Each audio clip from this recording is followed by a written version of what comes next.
Dalton atomic model क्या था? Dalton atomic model क्या बोला था? एटम स्मॉलेस्ट पार्टिकल जिसे फर्दर डिवाइड नहीं कर सकते हैं। लेकिन बाद में हमें क्या पता चला कि एटम्स के अंदर भी कुछ फंडामेंटल पार्टिकल है, लाइक इलेक्ट्रॉन, प्रोटॉन और न्यूट्रॉन, जिससे मिलके एटम बना होता है।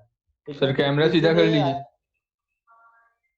इसी में अपने पास क्या था? डिस्कवरी ऑफ, अगर हम लोग बात करें discovery of electron, proton, neutron में से सबसे पहले क्या था? Cathode rays. तो स्पॉटलाइट पे आ जाइए ना पहले। स्पॉटलाइट, एक मिनट। क्योंकि सर कोई बोलता है ना तो आपका हट जाता है स्क्रीन बार में। अरे भाई 2 बार टैप कर दो ना, हो जाएगा पिन। नहीं होता तभी ना बोल रहा है। देखो होस्ट कौन? साकिब बन गया, तुम मेरे को होस्ट बनाओ तो।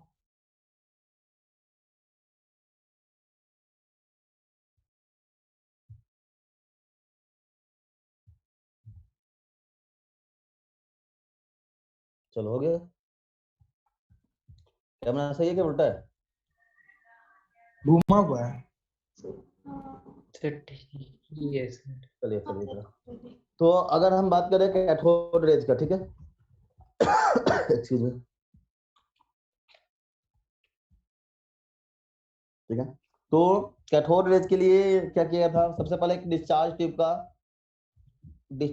का एक्सपेरिमेंट हुआ था, मतलब डिस्चार्ज ट्यूब डिस्कवर हुआ था। ये इसने क्या था? Julius Plucker. ये सब उतना हिस्ट्री अपने को नहीं पूछने जा रहे हैं।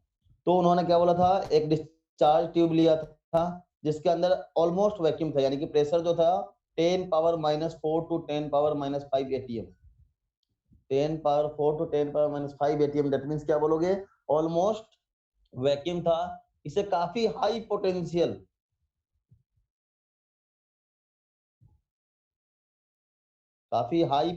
से, दैट मींस अराउंड 10,000 वोल्ट, हमें इसे किससे कनेक्ट कर दिया? लगभग 10,000 वोल्ट से। जब इससे किया गया और इसमें क्या किया हम लोगों ने? कुछ फ्लोरोसेंट पार्टिकल दे दिया। फ्लोरोसेंट पार्टिकल का मीनिंग होता है द पार्टिकल व्हिच, मतलब जब भी चार्ज पार्टिकल से कोलाइड करेगा तो लाइट एमिट करेगा। एक्चुअली ये तो इनविजिबल रेज एमिट किया था। फ्लोरोसेंट पार्टिकल वो पार्टिकल होता है जो चार्ज पार्टिकल के साथ कोलाइड होगा तो लाइट एमिट करेगा। तो उन्होंने बीच में क्या किया? कुछ फ्लोरोसेंट पार्टिकल छोड़ दिया। उसके बाद उन्होंने क्या देखा? जब हम काफी लो प्रेशर पे हाई पोटेंशियल से कनेक्ट किया तो एनोड से कैथोड की तरफ एक रेज जा रहा था। और ये रेज पता कैसे चलेगा? जब फ्लोरोसेंट पार्टिकल से कोलाइड करेगा तो देखोगे इस तरफ लाइट एमिट हो रहा है। मतलब ये अगर मान लो कैथोड था और ये एनोड था, उन्होंने क्या देखा? कैथोड टू एनोड की तरफ एक रेज जा रहा है, जिसे उन्होंने क्या बोला था? Cathode rays. एक्सपेरिमेंट किसने किया था? थॉमसन। हाँ, ये किसने किया था? J Thomson. ये एक्सपेरिमेंट किसने किया था? J Thomson. उन्होंने क्या बोला था कि डिस्चार्ज ट्यूब में जब काफी हाई पोटेंशियल से, काफी हाई पोटेंशियल यानी कि लगभग 10,000 वोल्ट, ये समझ सकते हो एक ट्रांसफार्मर के बराबर फिर से बताइए। एक डिस्चार्ज ट्यूब था, मतलब डिस्चार्ज ट्यूब मतलब एक पाइप टाइप का शेप था जो वैक्यूम था ऑलमोस्ट। उसमें 2 इलेक्ट्रोड लगा दिया गया, एक एनोड था, कैथोड था। जैसे हमने क्या किया, मान लो कि ट्रांसफार्मर से डायरेक्ट कनेक्ट हो, मतलब पूरा ट्रांसफार्मर का इलेक्ट्रिसिटी डिस्चार्ज ट्यूब में कनेक्ट कर दिया गया। तो देखोगे जब काफी हाई पोटेंशियल होगा तो कैथोड से एनोड की तरफ से एक रेज एमिट हो रहा था। कैथोड से रेज की तरफ एनोड की तरफ एक रेज एमिट हो रहा था। इसी को ये एक्सपेरिमेंट किसने किया था? J Thomson. इसी को हम लोग क्या बोलते हैं? चूंकि एमिट कहां से हो रहा है? और मतलब क्या बोलोगे? Rays originated from cathode, therefore it is known as cathode rays. उन्होंने क्या किया? कैथोड से एनोड की तरफ एक मतलब एक्सपेरिमेंट में डिस्चार्ज ट्यूब के अंदर काफी हाई पोटेंशियल जब कनेक्ट किया तो कैथोड टू एनोड की तरफ एक रेज एमिट हो रहा था। इसे हम लोग क्या बोलते हैं? Cathode raise. जिसे हम लोग क्या बोलते हैं अपने पास? Cathode raise. इसे हम लोग क्या बोले? Cathode rays. और ये एक्सपेरिमेंट किसने किया था? J Thomson. और बाद में जाके ये कैथोड रेज को ही स्टोनी लॉरेंज, एक साइंटिस्ट थे, ये सारा प्रॉपर्टीज को देखते हुए इसका नाम क्या दिया? इलेक्ट्रॉन। इसी यहाँ से इसी को कैथोड रेज को बाद में इलेक्ट्रॉन दिया गया। तो यानी कि इलेक्ट्रॉन डिस्कवरी का क्रेडिट किसको मिला? J Thomson. बट नेम जो था इलेक्ट्रॉन, उन्होंने कैथोड रेज का डिस्कवरी किया था। इलेक्ट्रॉन नेम, उस रेज को इलेक्ट्रॉन यानी कि नेगेटिव चार्ज है इलेक्ट्रॉन बोलेंगे, ये नाम प्रपोज किया था स्टोनी लॉरेंज। ठीक है, तो ये तो थ्योरी हिस्ट्री है। हिस्ट्री वाले पार्ट से नहीं आएगा। मेन जो पूछेगा वो पूछेगा आपसे प्रॉपर्टीज, इसका प्रॉपर्टीज पूछेगा, इसका आपसे प्रॉपर्टीज पूछेगा। तो प्रॉपर्टीज क्या बोलोगे? सबसे पहला it is invisible rays, simple क्या बोलोगे? इट इज इनविजिबल रेज क्लासमेट originated from cathode, originated from cathode, so इसको क्या बोलते हैं हम लोग? Cathode rays. क्या बोलोगे? It is invisible rays which is originated from cathode, so इसे हम लोग क्या बोलते हैं? Cathode raise. ये कैथोड से ओरिजिनेट हुआ इसलिए हम लोग क्या बोल रहे थे इसको? Cathode rays. दूसरा उन्होंने क्या बताया कि ये जो रेज पास हो रहा था उसमें उन्होंने क्या किया? मैकेनिकल पैडल व्हील डाल दिया। ठीक है, तो देखा कि जब ये कोलाइड कर रहा था तो ये पार्टिकल जो है रोटेट कर रहा है। दैट मींस अगर कोई भी चीज ये मैकेनिकल इफेक्ट प्रोड्यूस कर रहा है। हाँ बोलो। हेलो सर अभी तो क्या अभी कुछ नहीं, ये क्लास 10th में आप लोगों ने कैथोड रेज का डिस्कवरी पढ़ा था। कैथोड रेज क्या होता था? जब भी आप किसी डिस्चार्ज ट्यूब को कनेक्ट कर दो, किससे? डिस्चार्ज ट्यूब को कनेक्ट कर दोगे आप इलेक्ट्रिक हाई पोटेंशियल से, तो वहां पे क्या होगा? एक रेज जनरेट होगा जो कहां से ओरिजिनेट होता है? कैथोड से एनोड की तरफ। तो क्या होगा?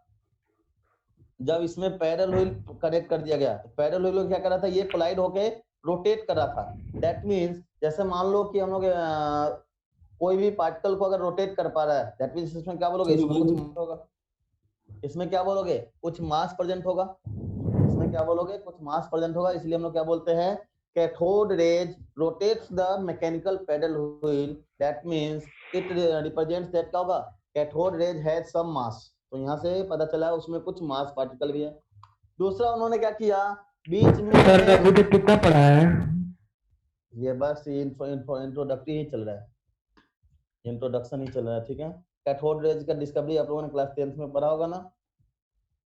फिर उन्होंने क्या बोला कि ये डिस्चार्ज ट्यूब के अंदर जब एनोड से मतलब कैथोड से एनोड की तरफ रेज जा रहा था, यहाँ पे उन्होंने पॉजिटिव चार्ज रख दिया। जो देखा कि चार्ज जो स्ट्रेट लाइन से थोड़ा सा डेविएट हो रहा है, स्ट्रेट लाइन से डेविएट हो रहा है और अट्रैक्ट किसकी तरफ हो रहा है? पॉजिटिव चार्ज की तरफ। अगर कोई भी पार्टिकल पॉजिटिव चार्ज की तरफ अट्रैक्ट होगा तो उस पर कैसा चार्ज प्रेजेंट होगा? कोई पार्टिकल पॉजिटिव चार्ज की तरफ अट्रैक्ट होगा तो उस पर कैसा चार्ज होगा? Negative sir. निगेटिव। तो यहाँ से क्या क्या कंक्लूजन आया? कैथोड रेज जो होगा, कैथोड रेज क्या होता है? एक इनविजिबल रेज जो कहाँ से पास करता है? कैथोड से एनोड की तरफ। समझ है? सुन लो सब कोई जो नया है अभी तुरंत ज्वाइन किया वो लोग भी सुन लो। तो कैथोड उन्होंने क्या किया? कैथोड से एक रेज पास कर, मतलब कैथोड को जब काफी हाई पोटेंशियल से कनेक्ट किया तो देखा गया कैथोड से एनोड की तरफ एक इनविजिबल रेज जा रहा था, जिसे हम लोगों ने क्या बोला? कैथोड रेज, जो काफी स्ट्रेट लाइन में ट्रेवल करता है और काफी हाई स्पीड से ट्रेवल करता है। दूसरा उन्होंने क्या बोला? कैथोड रेज जो है पॉजिटिव चार्ज की तरफ अट्रैक्ट हो रहा है, मींस इस पे कैसा चार्ज होगा? नेगेटिव कैसा चार्ज होगा? नेगेटिव चार्ज होगा। अगर ये पैरेलल व्हील को रोटेट कर रहा है यानी मैकेनिकल प्रॉपर्टीज शो कर रहा है, मींस इस पे क्या प्रेजेंट होगा? इसमें इसके पास प्रेजेंट क्या होगा? यहाँ पे क्या बोलोगे? इसमें mass present, mass and kinetic energy. Mass. ठीक है, तो यहाँ पे उन्होंने बोला कि इसके पास मास प्रेजेंट होगा और स्ट्रेट लाइन में ट्रेवल करेगा और नेगेटिव चार्ज होगा। यहाँ से उन्होंने एक और टर्म्स डिफाइन किया, that is E by M. E by M को बोलते हैं हम लोग स्पेसिफिक चार्ज। उसको क्या बोलते हैं हम लोग? Specific charge. यानी कोई भी पर यूनिट मास अगर होगा ना तो उसके आगे हम लोग लगाते हैं स्पेसिफिक। उसको क्या बोलते हैं हम लोग? Specific charge. ठीक है, तो ई मतलब क्या होता है? चार्ज ऑफ इलेक्ट्रॉन कितना होता है? 1.6 इंटू 10 पावर माइनस 19। और मास ऑफ इलेक्ट्रॉन कितना होता है? 9.1 इंटू 10 पावर माइनस कितना था? 9.1 27 माइनस 31 केजी था ना, हाँ ग्राम में 28 था। तो ये सॉल्व करोगे तो ये वैल्यू कितना है लगभग? 1.76 इंटू 10 पावर अप्रोक्स 11 आ जाएगा, ये आ जाएगा ना। तो उन्होंने क्या बोला? ये जो होता है स्पेसिफिक चार्ज ऑफ इलेक्ट्रॉन। अब बताइए यहाँ से ये स्टेटमेंट काफी इंपॉर्टेंट है, ये पूछा हुआ क्वेश्चन है। स्पेसिफिक चार्ज क्या हो गया? Charge per unit mass. क्या अगर हम हाइड्रोजन का इलेक्ट्रॉन ले, न्यूट्रॉन कार्बन का न्यूट्रॉन इलेक्ट्रॉन ले, ऑक्सीजन का इलेक्ट्रॉन ले, क्या अलग अलग एलिमेंट का इलेक्ट्रॉन लेंगे तो क्या उसका चार्ज वेरी करेगा? क्या डिफरेंट एटम का इलेक्ट्रॉन ले तो क्या उसका चार्ज वेरी करता है क्या इलेक्ट्रॉन का, या कांस्टेंट होता है? कांस्टेंट होता है। Similarly Mass mass of electron भी क्या होता है, मास ऑफ इलेक्ट्रॉन भी क्या होता है, constant. कांस्टेंट होता है। दैट मींस आप क्या बोल सकते हो, E/m जो होगा कैथोड रेज का, इट इज कांस्टेंट।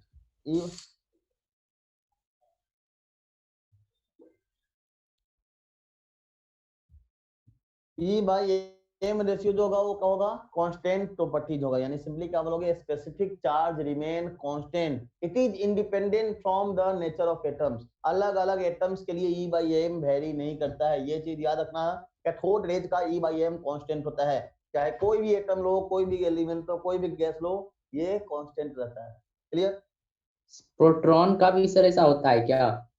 प्रोटॉन के लिए नहीं, वहां पे हम लोग पॉजिटिव एनोड रेज के लिए हम लोग निकालेंगे, न्यूक्लियस के लिए अलग अलग वेरी करेगा, उस पर भी डिसाइड करेंगे। ठीक है, तो यहाँ से अपने पास एनोड रेज का, सॉरी कैथोड रेज का डिस्कवरी हुआ। कैथोड रेज का बेसिक फीचर्स ये अपने पास पता चल गया कि इसमें मैकेनिकल प्रॉपर्टीज होता है, कैसा चार्ज होगा, नेगेटिव चार्ज होगा, और स्ट्रेट लाइन में ट्रेवल करता है, कैथोड से एनोड की तरफ ट्रेवल करता है, इसलिए इसको क्या बोला था, कैथोड रेज। जिसे फर्दर स्टोनी लॉरेंज नाम के एक साइंटिस्ट थे, जिसका नाम क्या दिया, इलेक्ट्रॉन। उसी पैरेलल में उसी के 15-20 साल के बाद एक और एक्सपेरिमेंट हुआ। अब उन्होंने क्या किया, एक्सपेरिमेंट ट्यूब यही था, डिस्चार्ज ट्यूब ही था, अभी भी उसी तरीके से था अपने पास। अब वो वापस क्या किया उन्होंने, कनेक्ट कर दिया एक हाई पोटेंशियल से। ठीक है, अब हाई पोटेंशियल से कनेक्ट कर दिया, ये मान लो कैथोड है और ये एनोड है। उन्होंने क्या किया, वापस कैथोड और एनोड से पास कर दिया। अब उन्होंने क्या देखा, यहाँ पे जो कैथोड था ना, कैथोड में बीच बीच में होल कर दिया, मतलब परफोरेटेड कैथोड, इसको बोलते हैं हम लोग परफोरेटेड कैथोड। अब देखो, हम लोगों ने अभी तक डिस्कवर क्या किया था, कैथोड से एनोड की तरफ एक रेज जा रहा था, कैथोड से एनोड की तरफ एक रेज जा रहा था, जिसका चार्ज क्या था, निगेटिव चार्ज। फिर उन्होंने क्या ऑब्जर्व किया कि एक जब यहाँ पे एक होल करके चेक किया गया, तो देखा कि इधर भी कुछ रेज, और इधर जब हम लोगों ने फ्लोरोसेंट पार्टिकल दिया तो इधर भी कुछ लाइट चमक रहा था। दैट मींस आप क्या प्रिडिक्ट कर सकते हो, एक रेज एनोड से कैथोड की तरफ भी जा रहा होगा, एनोड से कैथोड की तरफ जा रहा होगा, तभी तो इधर जब इससे पास किया तो इधर क्या हो रहा था, फ्लोरोसेंस शो कर रहा था। इधर मतलब लाइट का इमिशन हो रहा था, मतलब कुछ पर्टिकुलर ऐसा पार्टिकल दो जो लाइट के प्रेजेंस मतलब कोलाइड करके लाइट एमिट कर सके। तो देखा कि इधर भी कुछ लाइट एमिट हो रहा है। दैट मींस हम लोग यहाँ से ये प्रिडिक्ट कर सकते हो, एक रेज ऐसा भी होगा जो एनोड से कैथोड की तरफ जा रहा होगा। इस तरीके से कैथोड से एनोड जा रहा है, मतलब एनोड से कैथोड की तरफ भी जा रहा होगा। और इसी रेज को नाम दिया गया पहले कैनल रेज, और बाद में इसको क्या बोला गया था, एनोड रेज। एनोड रेज, इसको बाद में क्या बोला गया, एनोड रेज। और ये एक्सपेरिमेंट किसने किया था, ये साइंटिस्ट का नाम क्या था, गोल्डस्टीन। एक साइंटिस्ट का नाम क्या था, गोल्डस्टीन। यही सर गोल्डन फॉइल वाला किया था ना?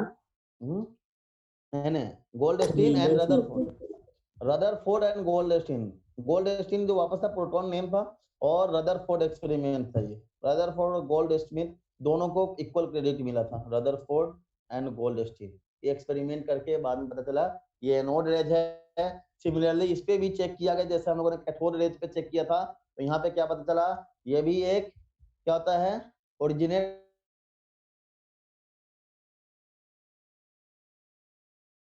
कहाँ से हो रहा है, और ट्रेवल करता है विथ वेरी हाई स्पीड। क्या बोलोगे, anode rays travels in straight line with very high speed, यानी कि सिमिलर लाइक कैथोड था। दूसरा उन्होंने क्या बोला, जो एनोड रेज है ये निगेटिव चार्ज की तरफ अट्रैक्ट हो रहा है। तो कोई भी चार्ज पार्टिकल निगेटिव की तरफ अट्रैक्ट होगा, दैट मींस उस पे कैसा चार्ज होगा, पॉजिटिव। तो उस पे कैसा चार्ज होगा, पॉजिटिव चार्ज। तो एनोड पे कैसा चार्ज था, पॉजिटिव चार्ज। मगर ये पैरेलल को रोटेट कर रहा है, दैट मींस क्या बोलोगे, इसमें भी कुछ ना कुछ मास प्रेजेंट होगा, इसमें भी क्या बोलोगे, कुछ ना कुछ मास प्रेजेंट होगा। यानी कि यहाँ से पता चला कि एनोड में भी मास प्रेजेंट होता है, पॉजिटिव चार्ज होता है, स्ट्रेट लाइन में ट्रेवल करता है विथ वेरी हाई स्पीड। और इसमें अच्छा, अब एनोड रेज जो होता है एक्चुअली क्या होता है, एनोड मतलब पॉजिटिव चार्ज आने का मतलब क्या होगा, due to movement of nucleus, nucleus movement के कारण होगा ना। हाँ, तो अगर आप के पास अगर बोल रहे हैं पॉजिटिव चार्ज है, पॉजिटिव चार्ज होने का मतलब क्या बोलोगे? क्योंकि हमें पता है पॉजिटिव चार्ज कहाँ प्रेजेंट होता है, न्यूक्लियस में। दैट मीन्स यहाँ पे क्या बोलोगे, ये जो होगा एनोड रेज किससे बना होगा, एनोड रेज किससे बना होगा, न्यूक्लियस से। दैट मीन्स जैसे अपने पास हो गया अल्फा पार्टिकल हो गया, अल्फा पार्टिकल हो गया, या फिर प्रोटॉन बोल सकते हो। प्रोटॉन का मतलब क्या बोलते हैं हम लोग, 1 हाइड्रोजन 1 प्लस। हाइड्रोजन से एक इलेक्ट्रॉन निकालोगे तो क्या बचेगा, सिर्फ प्रोटॉन बचेगा। उसी तरह से हीलियम न्यूक्लियस है, हीलियम से दोनों इलेक्ट्रॉन निकाल लो, हीलियम से दोनों इलेक्ट्रॉन निकाल लो तो ये क्या बचेगा, वापस प्रोटॉन का जैसा बचेगा ना, सिर्फ पॉजिटिव चार्ज का कलेक्शन बचेगा। तो एनोड रेज जो क्या बोला गया, it is made up of nucleus. Anode rays किससे बना था, न्यूक्लियस से। जबकि कैथोड रेज किससे बना था, कैथोड रेज किससे बना था, इलेक्ट्रॉन से। ठीक है, तो यहाँ पे एक चीज ध्यान रखना है, अगर आपसे पूछा जाए E/M रेशियो कैलकुलेट करो किसका, एनोड रेज का, तो देखो अगर अल्फा पार्टिकल के रेस्पेक्ट में अगर हम बात करें, अल्फा पार्टिकल के लिए अगर हम बात करें, तो अल्फा पार्टिकल का क्या होता है, अपने पास हीलियम था जिसका चार्ज यहाँ पे क्या था 4, यहाँ पे 2 प्लस था। तो बताइए इस पे चार्ज कितना है, अल्फा पार्टिकल पे चार्ज कितना है, 2, So 2 और plus. मास कितना है, 4। तो ये क्या बोलोगे 1/2 आ रहा है। लेकिन यही चीज आप प्रोटॉन पे निकाल के देखो, प्रोटॉन पे चार्ज कितना है 1, इसका मास कितना है 1, तो ये वैल्यू कितना रहा है 1। यानी कि आप क्या बोलोगे, कैथोड रेज का जो E/M था वो एक कांस्टेंट वैल्यू था, independent from nature of gas था। E/M ratio of cathode rays is independent from nature of gas. But अगर यही चीज अगर आप बात करो हम लोग एनोड रेज के बारे में, तो ये देखो अल्फा पार्टिकल के लिए वेरी कर रहा है, प्रोटॉन के लिए अलग आ रहा है, किसी और न्यूक्लियस के लिए चेक करोगे तो ये वेरी करेगा। तो ये चीज स्टेटमेंट काफी कंफ्यूजिंग होता है, और कई बार क्वेश्चन में बच्चे कॉमन मिस्टेक करते हैं कि E/M कांस्टेंट होता है। एक्चुअली E/M कांस्टेंट नहीं होता है, वो कांस्टेंट कैथोड रेज के लिए होता है, क्योंकि कैथोड रेज में हम लोग इलेक्ट्रॉन की बात करते हैं, जबकि एनोड रेज न्यूक्लियस का बना होता है, और अलग अलग न्यूक्लियस पे चार्ज और मास वेरी करता है। देयरफॉर एनोड रेज का E/M रेशियो जो होगा डिपेंडेंट होगा नेचर ऑफ पार्टिकल पे, किस पार्टिकल का एनोड का। सर इसमें मास काहे नहीं लिए हैं जैसे पिछले वाला में लिए थे, मास और चार्ज? तो वहां पे तो इलेक्ट्रॉन से बना था, अब ये तो न्यूक्लियस से बना है। तो बताओ हीलियम का मास नंबर आप लोगों ने क्या पढ़ा था, 4, और हीलियम पे चार्ज क्या दिख रहा है आपको, 2 प्लस है ना, पॉजिटिव चार्ज कितना है 2 प्लस, तो यानी कि ये चार्ज बाई मास लोगे। एक्चुअली हीलियम वाले एनोड रेज का बात करो तो एनोड रेज किससे बना है, न्यूक्लियस। तो हम लोग न्यूक्लियस का मास और चार्ज देखेंगे ना। अगर आप एनोड रेज बना किससे था, न्यूक्लियस, तो एनोड रेज का अगर हम लोग E/M मतलब क्या बोलोगे, उस न्यूक्लियस का चार्ज और मास का रेशियो। तो यहाँ पे अलग अलग न्यूक्लियस का चार्ज अलग अलग हो सकता है, उसका मास नंबर वेरी कर सकता है, मीन्स ये क्या बोलोगे वेरिएबल होता है। तो ये दोनों टर्म्स काफी स्पेसिफिक याद रखना, क्योंकि ये छोटा सा पॉइंट है लेकिन कई बार गलती हो जाता है जल्दबाजी में। तो याद रहेगा E/M कैथोड रेज का कांस्टेंट, जबकि एनोड रेज का वेरिएबल। E/M क्या होगा, एनोड रेज का वेरिएबल एनोड होगा। रे का कैसे निकलेगा सर? एनोड रेज होता है न्यूक्लियस से बना, जैसे अपने पास प्रोटॉन दे दिया, जैसे अपने पास 1 है 1 प्लस है, तो इस पे चार्ज आपको कितना दिखा 1, 1 मास कितना है 1, ये हो गया E/M। हीलियम न्यूक्लियस के लिए पूछा जाए, बताइए इसका मास एनोड कितना दिख रहा है आपको, 4. जबकि कैथोड रेज में होता है इलेक्ट्रॉन के लिए। इलेक्ट्रॉन का मास नंबर क्या होता है, इलेक्ट्रॉन का मास सबको पता है 9.1 × 10⁻13, और जब कौन यहाँ से था 1.6 × 10⁻19। तो ये ऑलवेज कांस्टेंट रहता है, क्योंकि इलेक्ट्रॉन चाहे किसी का भी लो उसका चार्ज और ये कांस्टेंट रहेगा, लेकिन न्यूक्लियस अलग अलग लोगे उसका मास नंबर और चार्ज चेंज होता है। सर ये अल्फा पार्टिकल क्या होता है? अल्फा पार्टिकल हीलियम न्यूक्लियस को हम लोग अल्फा पार्टिकल बोलते हैं, हीलियम का न्यूक्लियस। अब ये बोलोगे हीलियम को ही क्यों बोलते हैं, क्योंकि ऑब्जर्व किया गया जब हीलियम मतलब अल्फा पार्टिकल को कंटिन्यूअस जब चार्ज किया गया, क्योंकि वो तो पॉजिटिव चार्ज पार्टिकल है, जब उसको कंटिन्यूअस मतलब चार्ज किया गया तो देखा गया कंटेनर में हीलियम गैस का कंसंट्रेशन इंक्रीज कर रहा है। मैं मींस हम लोग ये बोल सकते हो कि एक्चुअली वो हीलियम न्यूक्लियस होगा, इसलिए बोला गया कि अल्फा पार्टिकल होता है एक हीलियम न्यूक्लियस होता है। या फिर हर जगह जहां भी अल्फा पार्टिकल होगा अल्टरनेट में आप हीलियम न्यूक्लियस यूज कर सकते हो। Sir clear? हाँ बोलिए। एनोड रे का भी E/M होता है क्या? एनोड रेज का E/M, हाँ एनोड रेज का E/M मतलब वही, एनोड रेज किसका बना है न्यूक्लियस, तो उस न्यूक्लियस का E/M को ही हम लोग एनोड रेज का E/M बोलते हैं। क्लियर। एनोड रेज बना किस होता है, न्यूक्लियस से। तो जो न्यूक्लियस का E/m होता है वही होता है एनोड रेज का E/m। अब अलग अलग न्यूक्लियस का E/m वेरी करता है, मींस आप क्या बोलोगे, E/m ratio of anode rays is variable, where as E/m of electron मतलब कि कैथोड रेज होगा वो कांस्टेंट होगा। ये दोनों टर्म्स याद रहेगा, क्लियर है ये दोनों टर्म्स। हेलो, चलो उसी के बाद हम लोगों ने फर्दर डिस्कवरी किया था, मतलब डिस्कवरी ऑफ न्यूट्रॉन हुआ था, डिस्कवरी ऑफ न्यूट्रॉन हुआ था। तो न्यूट्रॉन काफी बाद में डिस्कवर हुआ था, मतलब इलेक्ट्रॉन प्रोटॉन डिस्कवर होने के बाद, इवन प्रोटॉन के बाद, मतलब इलेक्ट्रॉन के 20 या 22 साल बाद प्रोटॉन डिस्कवर हुआ था, उसके फिर 25 के 30 साल के बाद न्यूट्रॉन का डिस्कवरी हुआ था। यानी कि ईयर्स अगर देखे ये 1932 में हुआ था, एनोड रेज का डिस्कवरी 1907 में हुआ था, अर्थात प्रोटॉन वाला था 1907 में, यानी कि 25 साल पहले। और उससे भी पहले चले जाओ 20 साल पहले, यानी कि 1887 में हुआ था अपने पास cathode rays experiment, that means electron का डिस्कवरी। तो ये अलग अलग सालों में ही हुआ था।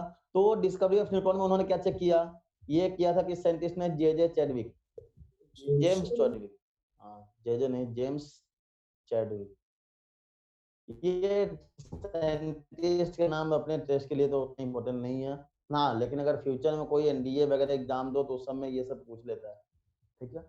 तो इन्होंने क्या देखा, जब हम बेरिलियम एटम के ऊपर अल्फा पार्टिकल, बेरिलियम के ऊपर क्या, अल्फा पार्टिकल को बम्बार्ड कराया गया, बेरिलियम का एटॉमिक नंबर कितना होता है 4, मास नंबर 9, तो ये दोनों कंबाइन करने के बाद एक नया एटम में कन्वर्ट हो गया कार्बन, प्लस साथ में एक मास पार्टिकल रिलीज किया जिस पे कोई चार्ज नहीं था, ओनली सिर्फ मास था। तो इसी को बाद में क्या बोला गया, न्यूट्रॉन, मतलब न्यूट्रल पार्टिकल था, इसको क्या बोला गया, न्यूट्रॉन। एक मास पार्टिकल रिलीज हुआ यानी कि न्यूट्रॉन, इसी को बोला गया। और ये देखा गया क्या कि ये न्यूक्लियर मतलब क्या बोलोगे, न्यूक्लियस के अंदर प्रेजेंट होता है, ये प्रेजेंट कहाँ पर था, न्यूक्लियस के अंदर, ठीक है। सर फ्यूजन रिएक्शन हो गया ना, हाँ ये एक तरीके से ये फ्यूजन रिएक्शन टाइप का ही है कि एक्चुअली ये मतलब जो जब रेडियो एक्टिविटी हम लोग पढ़े थे ना, रेडियो एक्टिविटी डिस्कवरी होने के बाद ही ये न्यूट्रॉन का डिस्कवरी हुआ था, क्योंकि जब अल्फा पार्टिकल यानी न्यूक्लियस को हम लोग रिएक्ट करवा रहे हैं, तो ये उसके बाद जाके न्यूट्रॉन के बारे में हमें पता चलना था। उससे पहले हमें न्यूट्रॉन के बारे में बस इलेक्ट्रॉन और प्रोटॉन के बारे में पता, क्लियर। चलिए, तो यानी कि ये सारा डिस्कवरी के बाद हमारे पास 3 फंडामेंटल पार्टिकल मिला, क्या क्या, इलेक्ट्रॉन, प्रोटॉन और न्यूट्रॉन। इलेक्ट्रॉन को किससे रिप्रेजेंट करते हैं हम लोग, ई, जिसका क्या बोलते हैं हम लोग, चार्ज कितना होता है -1 और मास लगभग क्या होता है 0। प्रोटॉन के लिए हम लोग क्या लिखते हैं, हाइड्रोजन से रिप्रेजेंट करते हैं जिसका चार्ज कितना होता है 1 + 1 और मास कितना होता है 1। और न्यूट्रॉन में हम लोग क्या बोले थे, न्यूट्रॉन का चार्ज देखा गया 0 और मास होता है 1। इसका अगर हम लोग मास अगर देखें पर एक एक इलेक्ट्रॉन या एक एक न्यूट्रॉन प्रोटॉन का अगर मास देखे तो ये देखा गया कितना था 9.1 × 10⁻³ kg था ना, जबकि प्रोटॉन का मास था 1.67 × 10⁻⁻27 kg, यानी देख लो ये लगभग 10⁴ टाइम्स 1000 टाइम्स हेवियर होता है इलेक्ट्रॉन से। और प्रोटॉन का मास जो था, सो न्यूट्रॉन का ये भी 1.67 × 10⁻⁻27 होता है। हाँ, लेकिन अगर माइन्यूट लेवल पर चेक करोगे तो ये होता है 1.6722, ये होता है 1.6722 और ये होता है 1.6749 और यहाँ पे 6722 होता है। इसलिए क्या बोलोगे, स्लाइटली प्रोटॉन जो होता है लाइटर देन न्यूट्रॉन होता है। लेकिन हम लोग इन जनरल क्या बोलते हैं, प्रोटॉन और न्यूट्रॉन का मास नंबर 1 और इलेक्ट्रॉन का मास हम लोग मान लेते हैं 0, क्योंकि इसका 1 मोल का जब मास लोगे तो ये कितना बताए थे 0.00054 आया था, जबकि ये आया था 1 AMU और ये भी आ गया था 1 AMU। इसलिए आप क्या बोलोगे, इलेक्ट्रॉन और प्रोटॉन और न्यूट्रॉन का मास 1 आता है, जबकि इलेक्ट्रॉन का मास नेग्लिजिबल आया था। इसलिए अब हम लोग कभी भी एटॉमिक मास कंसीडर करते समय इलेक्ट्रॉन का मास कंसीडर नहीं करते हैं, बिकॉज इलेक्ट्रॉन का मास जो है लगभग 10,000 टाइम लाइटर देन प्रोटॉन और न्यूट्रॉन है, मतलब 2 या 4 के रेस्पेक्ट में। किसी के पास 10,000 है, उसको 1 या 2 रुपये ऐड कर दो, कोई फर्क पड़ेगा, उसको नेग्लेक्ट कर देते हैं। उसी तरीके से यहाँ पे भी हम लोग क्या करते हैं, मास ऑफ इलेक्ट्रॉन को नेग्लेक्ट करते हैं during considering the atomic mass, ठीक है। तो यहाँ से अपने पास 3 फंडामेंटल पार्टिकल के बारे में पता चल गया था, क्लियर। तो यहाँ से अपने पास थ्योरेटिकल क्वेश्चन आएगा। एक क्वेश्चन था जो पूछा हुआ है, अगर अपने पास इलेक्ट्रॉन है, अल्फा पार्टिकल है, प्रोटॉन है और न्यूट्रॉन है, तो बताइए इसका E/m का रेशियो का ऑर्डर क्या होगा? इसके E/m रेशियो का ऑर्डर क्या होगा? इलेक्ट्रॉन, अल्फा पार्टिकल, प्रोटॉन और न्यूट्रॉन है, तो इसका E/m रेशियो का ऑर्डर क्या होगा?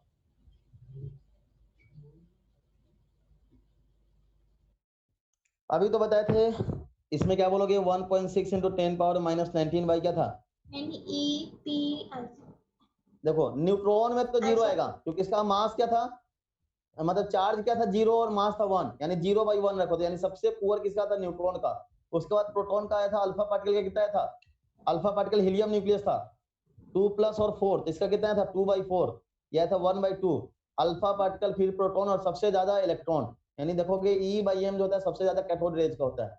तो ये वाला क्वेश्चन काफी इंपॉर्टेंट है, डायरेक्टली कई बार इंफॉर्मेशन पूछ लेता है। सर हाँ बोलो। इलेक्ट्रॉन वाले में तो -11 हो जाता है ना? अरे माइनस नहीं, +11 था, ढंग से आप चेक करो। क्या क्या करोगे? सर? 1.6 × 10⁻⁻19 है और यहाँ पे 9.61 × 10⁻31, ये ऊपर जाएगा तो क्या बन जाएगा? -31 +31 प्लस हो जाएगा, यानी 10⁻+11 हो जाएगा। इसलिए क्या बोलते हैं, इलेक्ट्रॉन का E/m रेशियो सबसे ज्यादा होता है। इलेक्ट्रॉन का E/m रेशियो सबसे ज्यादा होता है। क्लियर? केटायन का भी सर निकलता है? कैटायन मतलब वही तो न्यूक्लियस हो गया। कैटायन मीन्स न्यूक्लियस हो गया। तो जनरली हम लोग अल्फा पार्टिकल का बात करते हैं, उसके बाद हम लोग प्रोटॉन का बात करते हैं, न्यूट्रॉन का बात करते हैं, ज्यादा से ज्यादा बेरिलियम न्यूक्लियस का बात करेंगे, उससे ज्यादा, क्योंकि फिर एक एलिमेंट से 15-20 इलेक्ट्रॉन एक साथ निकालना डिफिकल्ट होता है। जनरली हम लोग हाइड्रोजन, हीलियम, लिथियम, इससे ज्यादा आयंस के बारे में बात नहीं करते हैं। इसी सबका हम लोग अल्फा पार्टिकल, इसी न्यूक्लियस का हमसे पूछा जाएगा E/m का रेशियो बताइए। तो सिंपली देखो, उस जो जिस न्यूक्लियस का बात कर रहा है उस पर चार्ज क्या है और उसका मास नंबर क्या होता है, वो होता है तुम्हारा एनोड रेज का E/m। क्लियर? तो क्या देखोगे, E/m एनोड रेज का वेरिएबल होता है, जबकि कैथोड रेज का कांस्टेंट होता है। ये पार्ट क्लियर है सबका या डाउट है? बताओ इसमें सर ये वाले पार्ट। हाँ बोलिए। सर नोट्स कब भेजिएगा सर इसका, इसका ये वाले इसका का? नोट, पुराना वाला भी नहीं भेजिए सर। अरे हाँ उसको सर भेज पुराना वाला भी नहीं भेजे हैं सर बिना नोट्स के पढ़ नहीं पाते सर। सर, बिना नो दीजिए। सर इसको फिर सर बताइएगा बाद तो। में याद ही नहीं रहता है सर आपका। अच्छा ठीक है, ठीक है, ठीक है, हम नोट्स आज आज तो नहीं, हाँ देखो ठीक है, हम भेज देंगे। रुको, स्कैन करके भेज दे, जैसे मेरे पास मतलब लिखना पड़ेगा, नहीं तो स्कैन करके हम भेज सकते हैं। स्कैन करके ही हाँ। भेज दीजिए। सर इक्विवेलेंट कॉन्सेप्ट वाला आज भेज दीजिएगा। चलो ठीक है, हम भेज सर देंगे। याद नहीं हाँ रहता सर, जो भी है सर भेज पढ़ाते दीजिए हैं। सर। चलो क्लास के बाद हम लोकल आधा घंटा के बाद हम सारा फोटो को एक जगह इकट्ठा करके भेज देंगे सीक्वेंस में। सर किसी सर थोड़ा डाउट। हाँ, अरे हेलो, डाउट नहीं, पहले डाउट। कंप्लीट करना। डाउट हो जाए क्वेश्चन पर्सनल मैसेज कर देना, हम कर देंगे रिप्लाई। अच्छा सर, ये वाला जो अभी बताएं तो उसको बताइए ना थोड़ा। कौन सा E/m का? हाँ E/m देखो, E/m का मतलब होता है, अगर न्यूक्लियस के लिए पूछा जाए, न्यूक्लियस पे जो चार्ज होता है, चार्ज उस पे जो प्रेजेंट होता है, charge by mass. Similarly electron में भी क्या होता है, चार्ज बाई मास। तो लेकिन जब हम लोग कैथोड रेज का बात करते हैं, तो कैथोड किसका बना होता है? इलेक्ट्रॉन का। इलेक्ट्रॉन का चार्ज कितना होता है? 1.6 × 10⁻⁻19 कूलम। और ये मास होता है अपने पास, इलेक्ट्रॉन का मास कितना होता है? 9.1 × 10⁻31। अब यहाँ पे आधा लोग को यही कंफ्यूजन रहता है, यहाँ पे सबसे मेजर कंफ्यूजन। अरे भैया सर आप देखो, बहुत लोग कैथोड रेज में भी देखो, कैथोड एनोड रेज वाले में सबसे ज्यादा कंफ्यूजन आता है कि यहाँ पे जैसे हीलियम न्यूक्लियस आया, तो हीलियम यहाँ पे 2 चार्ज आया, तो 2 × 1.6 × 10⁻19 कर देते हैं। भैया ये बात नहीं हो रहा है, वो जो आप जिस स्पीशीज से बना है उसका चार्ज और मास का रेशियो पूछता है, ना कि इंडिविजुअल उसके इलेक्ट्रॉन और या प्रोटॉन का पूछता है। ये पार्ट क्लियर हुआ? ये चीज मोस्ट कंफ्यूजन रहता है, पता नहीं, इवन बहुत टीचर लोग ही कंफ्यूज हो जाते हैं इसमें। तो यहाँ पे ये चीज क्लियर ही रखना। सर एक्चुअली फिर से बताइए। E/m का सिंपल मीनिंग है, E मतलब क्या है? ऊपर मतलब charge by mass. Specific word किसी के आगे अगर जरूरत देगा ना, पूछा जाए स्पेसिफिक मास मतलब क्या, सॉरी स्पेसिफिक वॉल्यूम, इसका मतलब क्या बोलोगे? Volume per unit mass.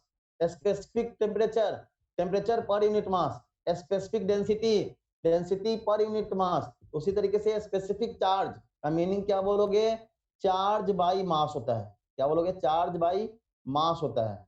अब अगर आप ये चीज बात करोगे कैथोड रेज के लिए, कैथोड रेज किससे होता है, इलेक्ट्रॉन का बना होता है और मास ऑफ इलेक्ट्रॉन पुट करोगे। अगर यही चीज आप एनोड रेज किसका बना होता है, न्यूक्लियस। तो उस न्यूक्लियस का चार्ज क्या है और मास क्या है, उसका रेशियो होता है E/m।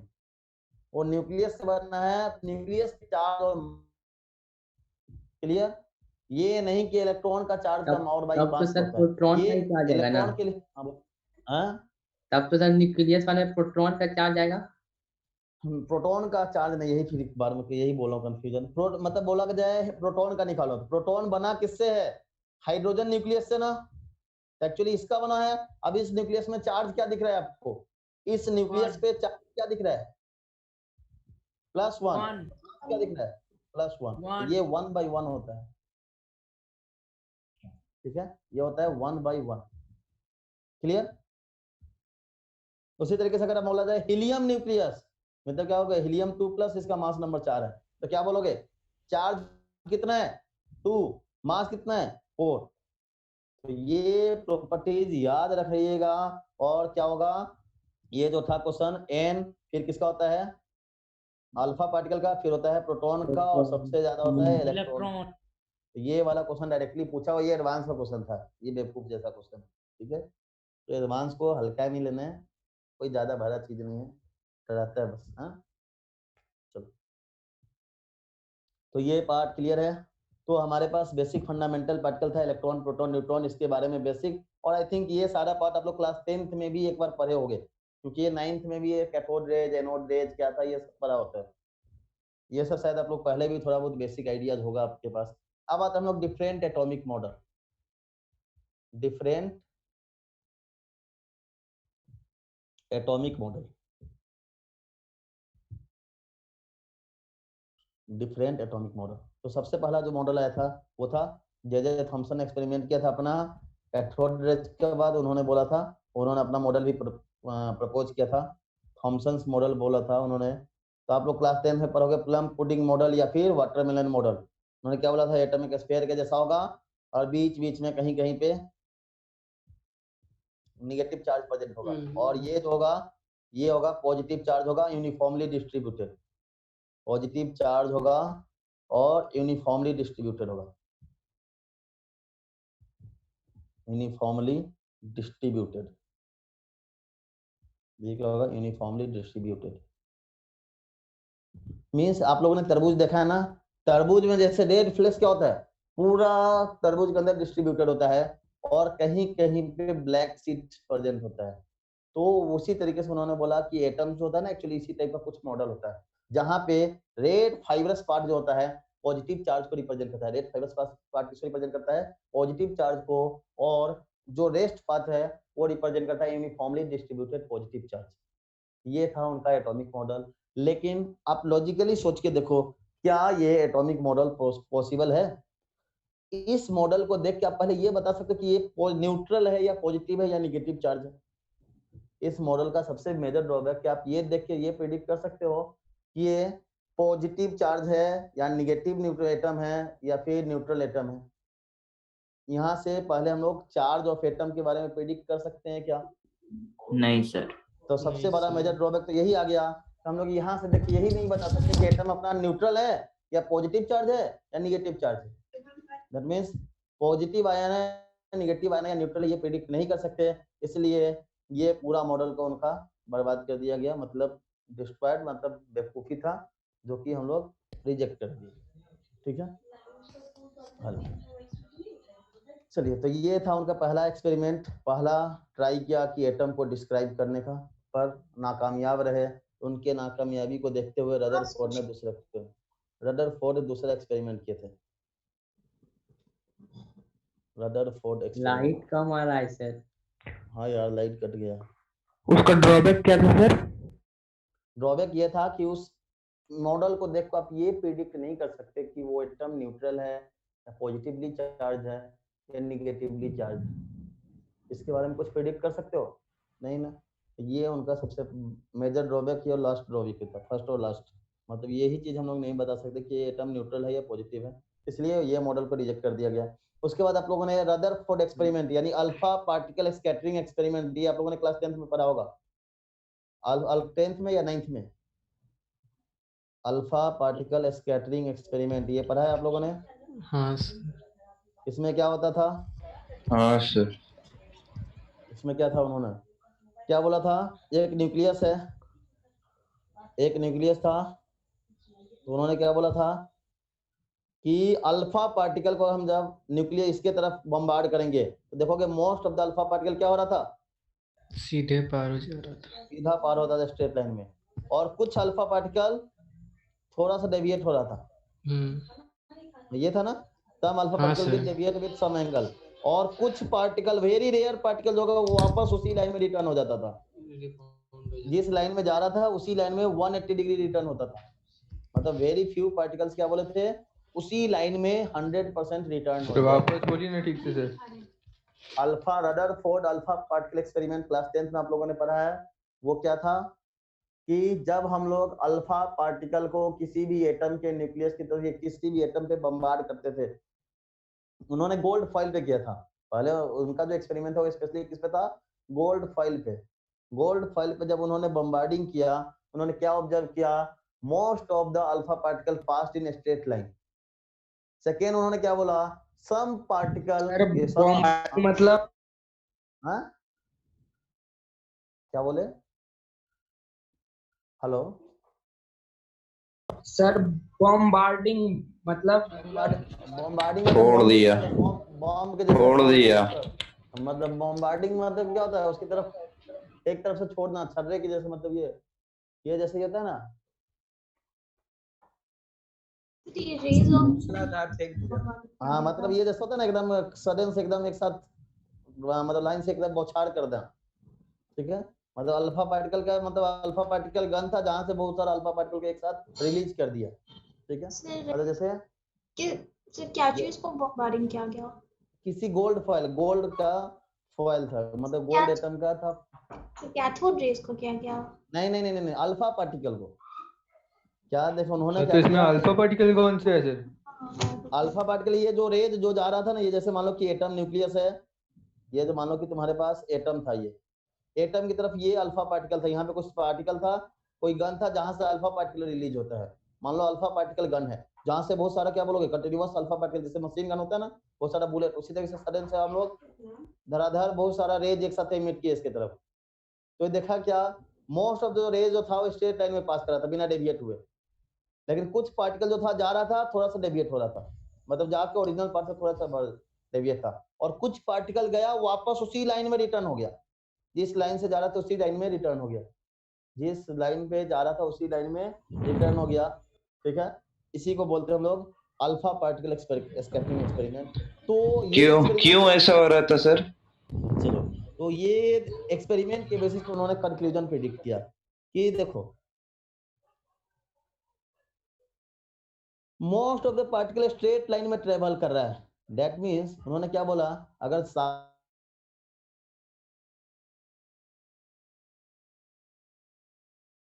वीडियो स्टॉप हो गया sir. Particle straight line inside atom, most space inside atom क्या होगा?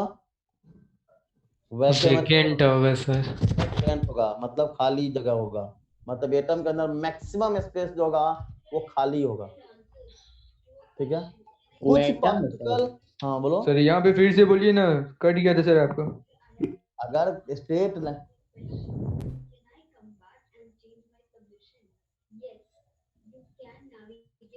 ठीक है, यहाँ पे क्या बोला उन्होंने कि मैक्सिमम जो नंबर ऑफ लाइन है स्ट्रेट लाइन में पास हो रहा है। अगर स्ट्रेट लाइन में पास हो रहा है इसका मतलब आप क्या प्रेडिक्ट करोगे, इसमें कोई भी मतलब क्या होगा, डिस्टर्बेंस नहीं हो रहा, डिस्टर्बेंस नहीं होगा यानी कि खाली स्पेस होगा, तभी तो क्या होगा, इजीली पास कर जा रहा है, इजीली पास कर रहा है, मतलब क्या बोलोगे, ये मोस्ट ऑफ द स्पेस क्या होगा, वॉइड होगा।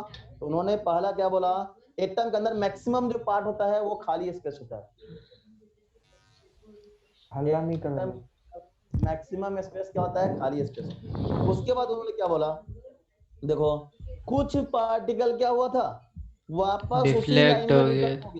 उसी लाइन में रिफ्लेक्ट हो गया था, मतलब जिधर गया था वापस उसी लाइन में रिटर्न हो गया। मींस क्या बोलोगे, सेंटर के पास हाईली, देखो अल्फा पार्टिकल क्या बोले थे, एक न्यूक्लियस है। अल्फा पार्टिकल क्या बताया था आपको, एक न्यूक्लियस है। तो न्यूक्लियस कैसा चार्ज होता है, पॉजिटिव। पॉजिटिव। तो पॉजिटिव चार्ज अगर मान लो पॉजिटिव से रिपल्सन फेस करेगा तभी तो रिटर्न करेगा। Yes sir. इसीलिए क्या बोला सर उन्होंने, अभी आप अल्फा पार्टिकल तो सर रे ना बोले सर। अल्फा सर फिर पार्टिकल से का बताइए रे, सर, डिस्कनेक्ट हो गया था अभी। ठीक है। उन्होंने क्या बोला, अल्फा पार्टिकल मतलब क्या, अल्फा पार्टिकल का रेज, यानी अल्फा पार्टिकल से बना हुआ रेज। तो अल्फा पार्टिकल बना किससे होता है, न्यूक्लियस से ना, यानी हीलियम न्यूक्लियस से बना होता है। Yes sir. अब हीलियम न्यूक्लियस कैसा चार्ज है, पॉजिटिव। पॉजिटिव चार्ज, और पॉजिटिव चार्ज उसी लाइन में रिटर्न हो रहा है, मतलब यहाँ पे कुछ पॉजिटिव चार्ज होगा जिससे रिपल्सन फेस करेगा। हाँ सर। पॉजिटिव चार्ज है, पॉजिटिव चार्ज है जहां पे रिपल्सन फेस करेगा, जिसके कारण ये रिटर्न हो रहा है। मींस क्या बोलोगे, एटम के इनसाइड में सेंटर में हाईली डेंस पॉजिटिव चार्ज होगा। यहाँ पे क्या बोलोगे, हाईली डेंस पॉजिटिव चार्ज होगा। यहाँ पे क्या होगा, highly dense positive charge present होगा। यहाँ पे क्या बोलोगे, highly dense positive charge present होगा। हाईली डेंस क्या होगा, पॉजिटिव चार्ज प्रेजेंट होगा। और उसके बाद उन्होंने एक और कंक्लूजन बताया था, क्या, कि कुछ पार्टिकल, उन्होंने क्या डिफाइन किया था, कि कुछ पार्टिकल जो है थोड़ा सा डिफ्लेक्ट कर रहा था, मतलब थोड़ा सा डिफ्लेक्ट कर रहा था।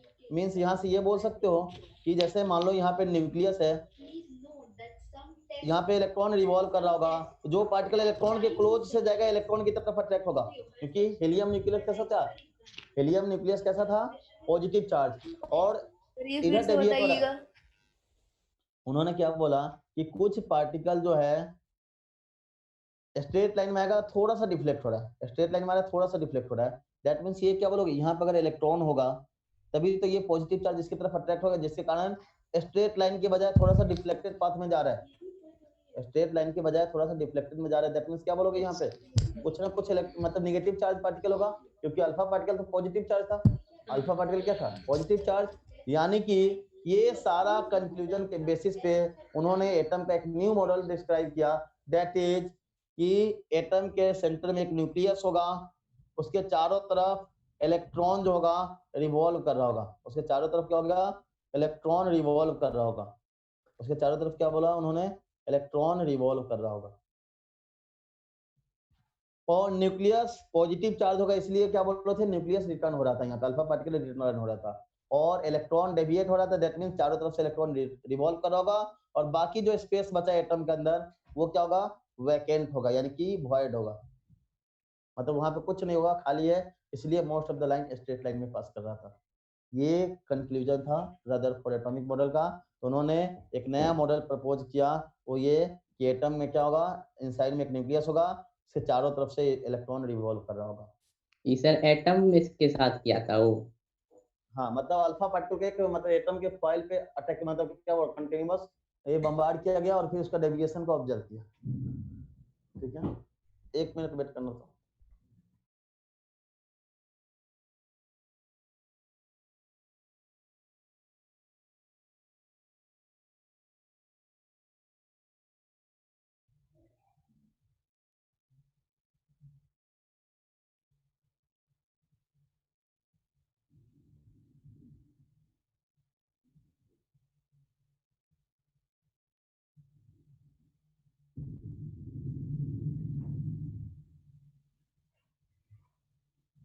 हाँ, हेलो हेलो। यस। तो ये फिर से नया मॉडल प्रपोज कर दिया गया, जो कि एक नया एटम का। अब देखो इसमें उन्होंने और कुछ मैथमेटिकल रिलेशंस भी बताया था, जो आप लोग क्लास 10th में नहीं पढ़े थे। उन्होंने क्या बोला था, जो रेडियस ऑफ एटम और रेडियस ऑफ न्यूक्लियस होता है, इन दोनों का रेंज इस ऑर्डर में होगा। रेडियस ऑफ एटम जो होता है 10⁻⁻10 मीटर के रेंज में होता है, यानी कि एंगस्ट्रॉम में होता है, यानी कि 2 × 10⁻10, 20 × 10⁻10, 40 × 10⁻10, इस तरीके का कुछ रेडियस होगा। जबकि न्यूक्लियस का जो रेडियस होता है वो 10⁻−15 मीटर के रेंज में होता है। इसको हम लोग एंगस्ट्रॉम में रिप्रेजेंट करते हैं, इसको फर्मी मीटर में बोलते हैं। इसको क्या बोलते हैं हम लोग, फर्मी मीटर। सर उल्टा लिख दिए। सर ये रुदरफोर्ड किया क्या है? हाँ, ये रुथरफोर्ड मतलब अपना ये दिया। हाँ रदरफोर्ड के कंक्लूजन ये कुछ मैथमेटिक्स। सर हाँ बोलिए। फर्मी में क्या बोले थे? फर्मी मीटर मतलब जो न्यूक्लियस का रेडियस का रेंज होता है। हाँ Fermi Fermi FM. Fermi Fermi मतलब क्या बोलोगे fermions. FM Fermi metre. Clear. वो 10⁻15 मीटर को कहते हैं। हाँ 10⁻15 मीटर को एक फर्मियंस बोलते हैं। ठीक है और एक एंगस्ट्रॉम मतलब होता है 10⁻10 मीटर। क्लियर। चलिए ऊपर वाला क्या है? न्यूक्लियस का। हाँ नहीं ये एटम का और ये न्यूक्लियस का। एटम का और न्यूक्लियस का मींस अगर आपसे पूछा जाए न्यूक्लियस बाय एटम के रेडियस का ऑर्डर पूछा जाए, sorry atom radius of atom by radius of nucleus का और रेंज पूछा जाए तो देखो ये कितना आ रहा है 10⁻−10 है और ये 10⁻−15 है। मींस क्या बोलोगे अराउंड 10⁻55 टाइम्स बिगर होगा।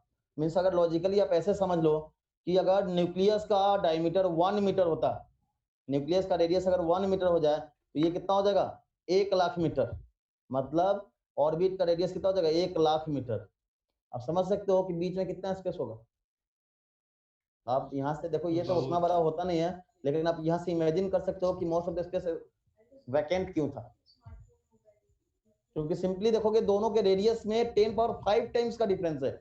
मतलब 1 लाख टाइम्स दोनों छोटा है। मतलब एटम के साइज के रेस्पेक्ट में न्यूक्लियस का साइज काफी छोटा है यानी कि 10⁻5 टाइम्स स्मॉलर है। क्लियर।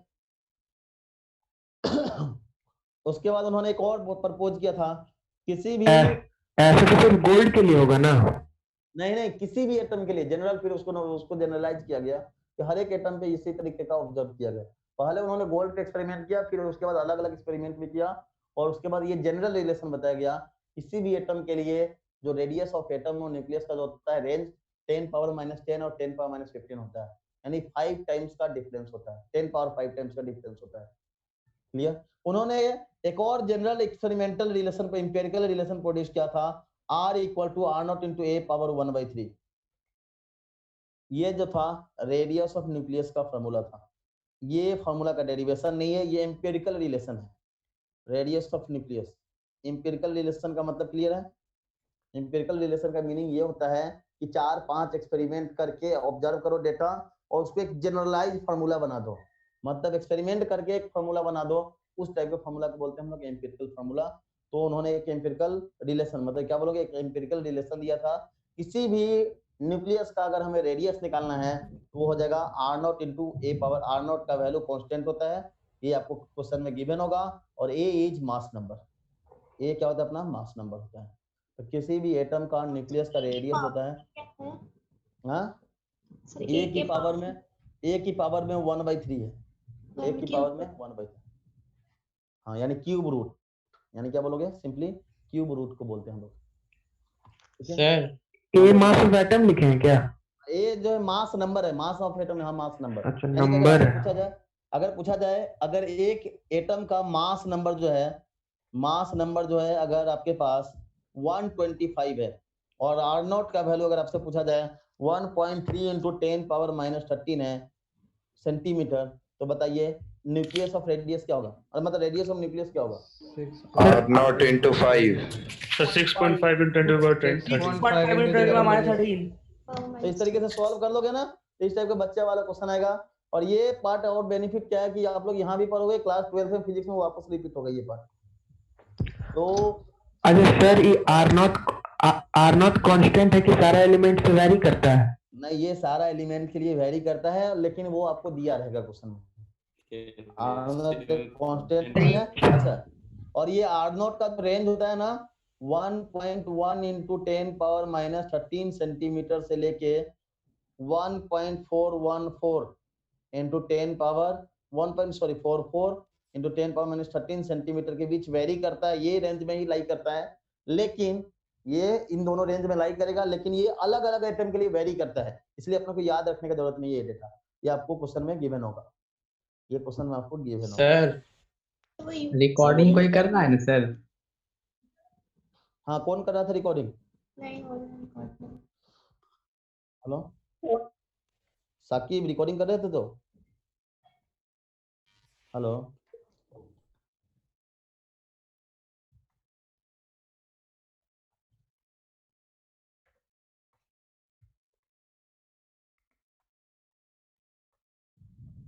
अब देखिए ये थोड़ा सा क्लास 10th का बेसिक प्रॉपर्टीज को अगर आपको यूज करें तो बताइए, अगर कोई दो चार्ज पार्टिकल है तो उसके बीच फोर्स कितना होता है?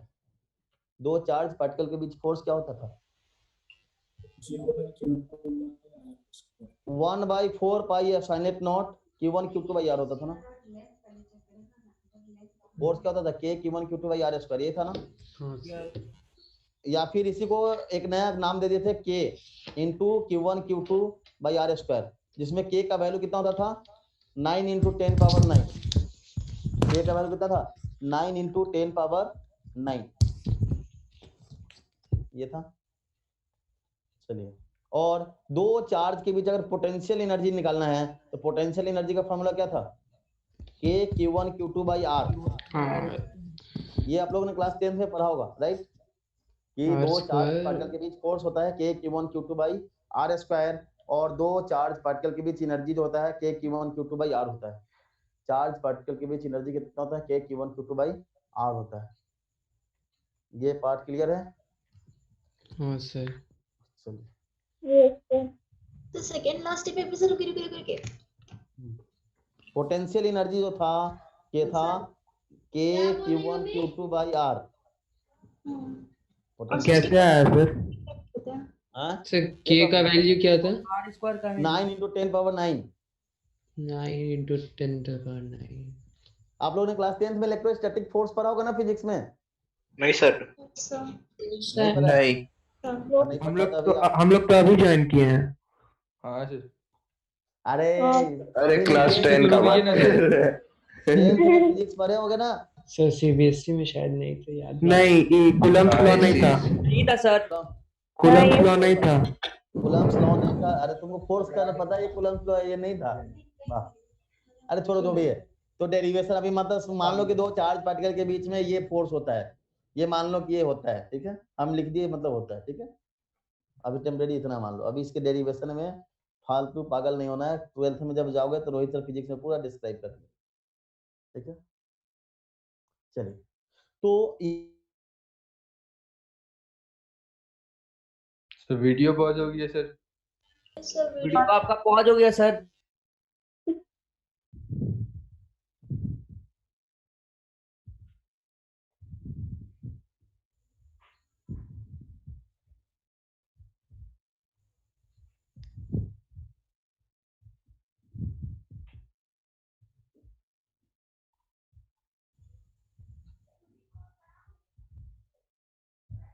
यहाँ पे एक क्वेश्चन जो आता है इसका बस हमको यूज ये वीडियो नहीं आ रहा है। सर वीडियो नहीं आ रहा है सर, रुक जा रहा है सर आपका। अरे सोहम मैसेज कर दो ना। अरे वो नहीं पढ़ता है। हाँ हेलो हेलो। हाँ सर बोलिए। तो उन्होंने क्या इसका यूज क्या होगा अब बताओ? अभी हम लोगों ने सर रदरफोर्ड कैमरा घुमा सर लीजिए सर। कैमरा सर, और स्पॉटलाइट भी करिए। स्पॉटलाइट कौन होस्टर है? हाफिज तो थे। रिकॉर्डिंग हो रहा है कि नहीं सर? हाँ रिकॉर्डिंग सर नहीं हो रहा है।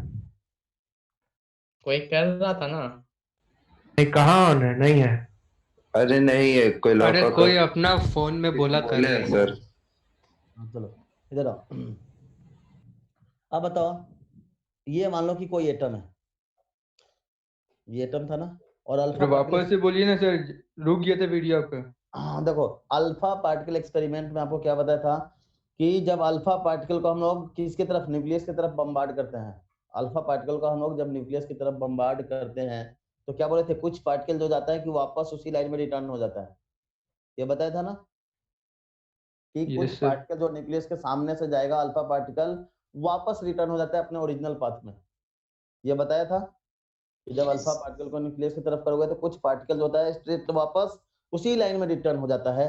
तो आपसे पूछेगा बताइए, जो पार्टिकल उसी लाइन में रिटर्न हुआ वो न्यूक्लियस के कितना क्लोज गया, ये कैलकुलेट कर सकते हो। इसी को बोलते हैं हम लोग क्लोजेस्ट डिस्टेंस ऑफ अप्रोच।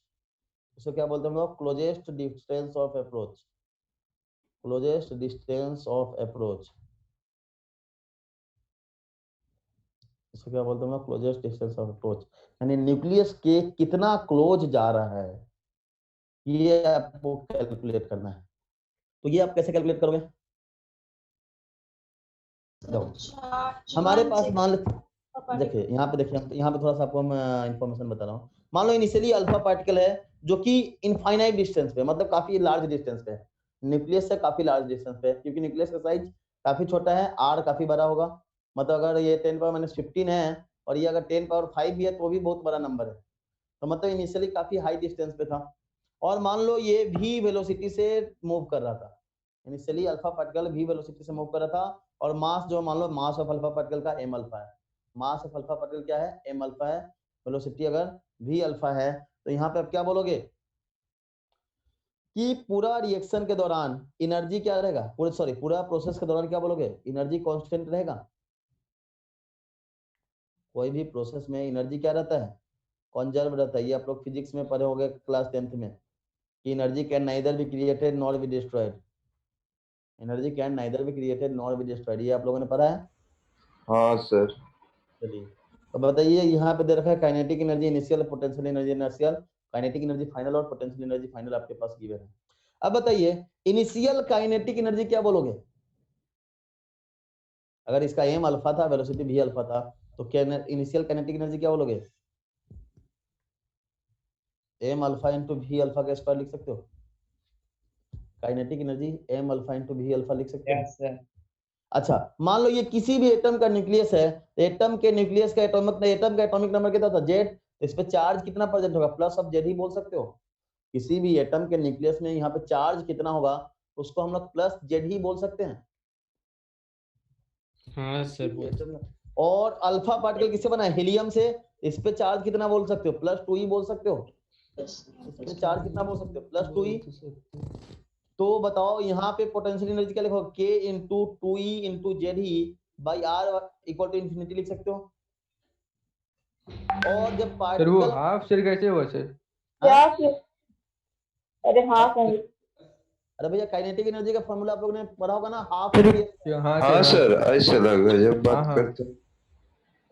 अब बताओ फाइनल काइनेटिक एनर्जी, जब पार्टिकल क्लोजेस्ट पॉइंट पे जाएगा तो वहां पे वेलोसिटी क्या होगा, जीरो ना, क्योंकि अगर वेलोसिटी अगर कुछ और यहाँ पे जीरो होगा तभी तो यहाँ पे रुक जाएगा, पीछे की तरफ जाएगा। मतलब ये पॉइंट पे वेलोसिटी क्या बोलोगे, जीरो। मतलब final kinetic energy, final kinetic क्या बोलोगे, जीरो। और इनिशियली अगर आर इंफिनिटी था तो ये भी क्या होगा, जीरो। जीरो था।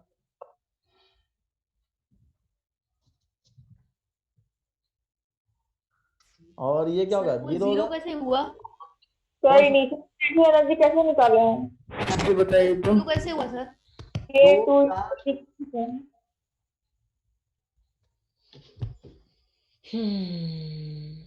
दो चार्ज पार्टिकल के बीच पोटेंशियल एनर्जी का फॉर्मूला क्या बताए थे, k q1 q2 by r square बताए थे, sorry k q1 q2 by r बताया था। एक मिनट,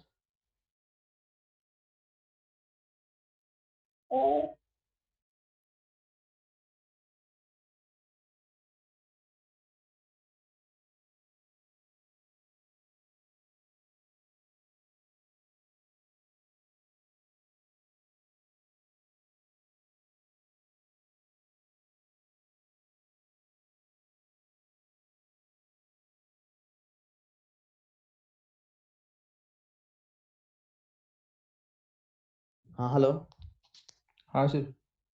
हाँ तो देखिए, तो यहाँ पे आप क्या बोलोगे, पोटेंशियल एनर्जी क्या बताए थे, दो चार्ज पार्टिकल का पोटेंशियल एनर्जी क्या बताया था, कि इसका चार्ज क्या था, हीलियम न्यूक्लियस था ना, हीलियम न्यूक्लियस था, तो टोटल चार्ज क्या होगा 2e + 2e, और न्यूक्लियस का चार्ज कितना था, जेड ही बाई आर। अब आर का वैल्यू काफी बड़ा नंबर है, इनफाइनाइट है, तो किसी नंबर बाई इनफाइनाइट क्या बोला था, zero. Number zero. Similarly final kinetic energy क्या लिखोगे, k into 2e into Z ही बाई आर लिख सकते हो। अब इसको आप सॉल्व कर दो तो यहाँ से रेडियस का फॉर्मूला क्या बन जाएगा, 4kZe² बाई mv²। इसको सॉल्व कर लो तो यही सर होता है। पोटेंशियल एनर्जी वाला फिर से बोलिए ना। पोटेंशियल एनर्जी होता है दो चार्ज पार्टिकल का k q1 q2 by r, k q1 q2 by r। तो न्यूक्लियस का अगर एटॉमिक नंबर z है तो इस पे चार्ज कितना होगा, z into e। ZE similarly alpha particle किससे बना होता है, हीलियम न्यूक्लियस से। इस पे चार्ज कितना होगा, 2 into e। इस पे चार्ज कितना होगा, 2 into e। तो टोटल क्या लिखोगे, k into 2e into z by r। क्या सर लिखोगे, काइनेटिक एनर्जी फाइनल को जीरो सर कैसे किए? क्योंकि जब पार्टिकल क्लोजेस्ट डिस्टेंस पे गया, मतलब इस जगह जाने के बाद ये फर्दर आगे नहीं जा सकता, मतलब यहाँ पे वेलोसिटी जीरो रहा होगा। क्लोजेस्ट डिस्टेंस का मतलब क्या, उस पार्टिकल के बाद आगे नहीं मूव करेगा, मींस उस पार्टिकल का आगे मूव नहीं कर रहा है, मींस वहां पे उसका स्पीड क्या होगा, जीरो। अगर आपके बॉडी में कुछ स्पीड रहता तो ये आगे तो मूव करता नहीं, इसके बॉडी अगर मान लो इस पार्टिकल में स्पीड रहता तो और आगे मूव करता। अगर आगे मूव नहीं कर पा रहे हैं, मतलब इस पॉइंट पे वेलोसिटी क्या हो जाएगा, 0 वेलोसिटी जीरो है तो काइनेटिक एनर्जी क्या होगा, 0 हो जाएगा। जीरो। तो ये चीज याद रखना। यहाँ पे सिंपली हम क्या करते हैं, एनर्जी बैलेंस करके आप लोग निकाल सकते हो कि न्यूक्लियस के कितना क्लोज तक जाएगा। फॉर्मूला नहीं दिख रहा है सर। फॉर्मूला फाइनल हो गया था, R बराबर 4k ZE square by mv square. Initial potential energy zero है क्या हाँ sir? Initial potential energy zero है क्योंकि R इक्वल टू इनफाइनाइट था, समथिंग नंबर बाय इनफाइनाइट, क्या करोगे, जीरो। सर वहां भी तो पोटेंशियल जो फाइनल को R से डिवाइड कर रहे तो वो वहाँ 0 तो क्यों नहीं हुआ? k और z क्या ये है तो सर? R कुछ कांस्टेंट वैल्यू होगा ना, ये तो R कुछ कांस्टेंट वैल्यू होगा। Z का मतलब होगा एटॉमिक नंबर ऑफ न्यूक्लियस, किस न्यूक्लियस की तरफ बमबार्ड कर रहे हैं। यहाँ पे हम सर लोग वहाँ पे Z k और z क्या है? K जो होगा एक कांस्टेंट है जिसका वैल्यू होता है 9 × 10 पावर 9। सर K का वैल्यू पोटेंशियल एनर्जी फाइनल भी तो R से डिवाइड अभी कर मिटाइए मत, रुकिए। अरे हाँ सर फॉर्मूला क्या था सर, लास्ट में क्या बना था लिख दीजिए ना फिर से। 4k square by m square. देखो फाइनल भी R से डिवाइड होगा, लेकिन इनिशियली R का वैल्यू हम लोगों ने इनफाइनाइट लिया था। यहाँ पे कुछ फिक्स वैल्यू ऑफ R है, कुछ कांस्टेंट वैल्यू है, ये था ना बराबर ओ का? वो सर मतलब कहाँ से पार्टिकल भेज रहा है वो उसका R का वैल्यू था हाँ और ये वाला क्लोजेस्ट R का हाँ, वैल्यू ये था। क्लोजेस्ट R का वैल्यू था, ये जो R है अच्छा ठीक है क्लोजेस्ट है। सर। और ये था, ये कहाँ से हम लोग इनिशियल वैल्यू से थे, इनिशियल तो R इक्वल टू इनफाइनाइट था, तो जरा बड़ा यस नंबर से यस डिवाइड कर दो, जीरो। अब ये डायरेक्ट ऐसे यूज कर सकते हो, या फिर डायरेक्ट R इक्वल टू यहाँ से यूज करो। R बराबर क्या हो जाएगा, 4k ZE square by mv square कर सकते हो। Yes sir. वेयर k क्या है, 9 × 10 पावर 9। Z है एटॉमिक नंबर, E तो चार्ज ऑफ इलेक्ट्रॉन होगा, m is mass of alpha particle and v is velocity of alpha particle. खाली sir alpha particle के लिए ही है सर। हाँ जनरली हम लोग कोई अल्फा पार्टिकल की बम्बार्डिंग करके एक्सपेरिमेंट किया था ना, रदरफोर्ड एक्सपेरिमेंट, तो अल्फा पार्टिकल से ही किया गया था, इसलिए अल्फा पार्टिकल पर डिफाइन किया गया है। अच्छा इसी पे आप लोग एक और कर सकते हो, यहाँ पे आप लोग ये भी लिख सकते थे, R बराबर, ये पूरा को हम काइनेटिक एनर्जी के टर्म्स में छोड़ देते तो ऐसे भी लिख सकते थे 2k ZE square by kinetic energy, क्योंकि डायरेक्ट कई बार काइनेटिक एनर्जी देगा, वेलोसिटी ना देके डायरेक्ट काइनेटिक एनर्जी दे देगा, तब क्या करोगे, डायरेक्ट ये रेडियस बराबर क्या देगा, 2k ZE स्क्वायर बराबर काइनेटिक बाई काइनेटिक एनर्जी। ठीक है, इस तरीके से आप निकाल लोगे। हाँ सर, हाँ बोलिए। सर साइड में क्या लिखे हैं sir, 9 into sir 10 power second 9, last 9 time. Into k का वैल्यू होता है 9 × 10 पावर 9। अच्छा और सर, हाँ बोलिए। सर हम लोग यहाँ पे मास ऑफ अल्फा पार्टिकल का मास हम लोग 4 क्यों नहीं ले रहे हैं यहाँ पे? नहीं यहाँ पे देखो 4 तो 1 मोल का पार्टिकल का होता है ना, ओ हाँ तो एक पार्टिकल के लिए क्या करोगे, 4/n है। हाँ ठीक है, एक अल्फा पार्टिकल मतलब क्या बोलोगे, 4/n। तो इस तरीके से, तो यहाँ से अगर आप बताओ अल्फा पार्टिकल, ये अपने पास क्या था, R बराबर क्या था, 2k ZE square by kinetic energy आया था ना। यानी कि सिंपल देखोगे, जिसका Z का वैल्यू लेस होगा उतना क्लोजेस्ट डिस्टेंस क्या होगा, क्लोज होगा। मतलब आपसे पूछा जाएगा न्यूक्लियस के क्लोज कौन सा, किस न्यूक्लियस के क्लोज अल्फा पार्टिकल ज्यादा जाएगा, जिसका एटॉमिक नंबर लो होगा। अगर आपसे पूछा जाए किस न्यूक्लियस के क्लोज में अल्फा पार्टिकल ज्यादा जा सकता है, यानी सिंपली जिसका एटॉमिक नंबर ज्यादा, क्योंकि Z ज्यादा तो R का वैल्यू ज्यादा, R बढ़ेगा मतलब डिस्टेंस ज्यादा रहेगा, R क्लोजर जाना है मतलब R का वैल्यू मिनिमम होना चाहिए, मतलब Z का वैल्यू लो होगा। यानी अल्फा पार्टिकल जितना छोटा एलिमेंट के ऊपर बॉम्बार्ड करोगे उतना न्यूक्लियस के क्लोज जाएगा, और जितना बिगर एटम पे जाओगे उतना न्यूक्लियस से दूर रहेगा। क्लियर? जितना न्यूक्लियस सर से हम लोग क्लोज जाओगे, काइनेटिक एनर्जी बढ़ा के भी तो पास ले जा सकते हैं। हाँ तो हम लोग ज्यादा वेलोसिटी से अगर हम बाइट करेंगे तो भी तो पास जा सकते हैं, काइनेटिक एनर्जी बढ़ जाएगा। हाँ, उससे भी कर सकते हैं। अगर आपको बोला जाए वेलोसिटी कांस्टेंट है, सब चीज कांस्टेंट है, तो किस न्यूक्लियस के क्लोजेस्ट ले जाएगा उस केस में? हाँ सर, वेलोसिटी बढ़ा के तो कर सकते हैं।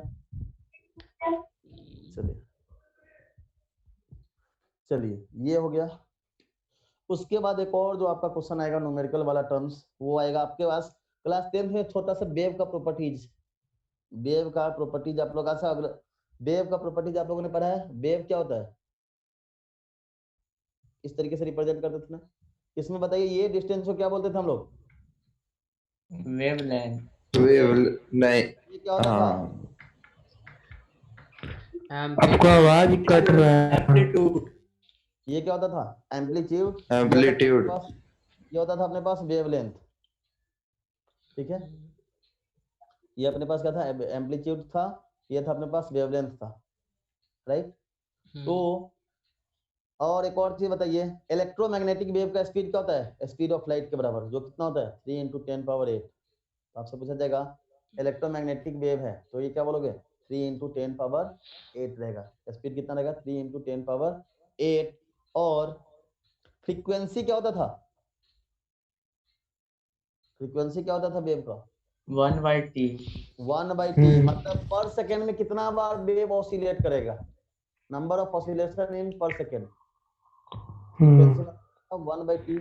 और तो हम लोग वेवलेंथ बराबर क्या बोले थे? और फिर एफ से रिप्रेजेंट करो या फिर न्यू से रिप्रेजेंट कर दो इसको। फ्रीक्वेंसी को हम लोग न्यू या एफ दोनों से रिप्रेजेंट कर सकते हो। तो बताओ हमारे पास रिलेशन क्या था?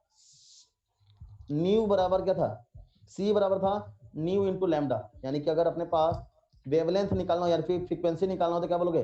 C/λ, या फिर लैम्डा गिवन होगा तो फ्रीक्वेंसी निकाल सकते हो, फ्रीक्वेंसी गिवन होगा तो लैम्डा निकाल सकते हो। ये रिलेशन यूज करके आप सॉल्व कर सकते हो। अगर क्वेश्चन में ये क्वेश्चन आ सकता है, बताइए इसका फ्रीक्वेंसी क्या है? सर म्यू क्या है इधर? Mu is frequency, lambda is wavelength. Okay sir. Lambda is wavelength. तो ये रिलेशन आप लोग क्लास 10th में पढ़े होगे। न्यू ऐसे भी होता है?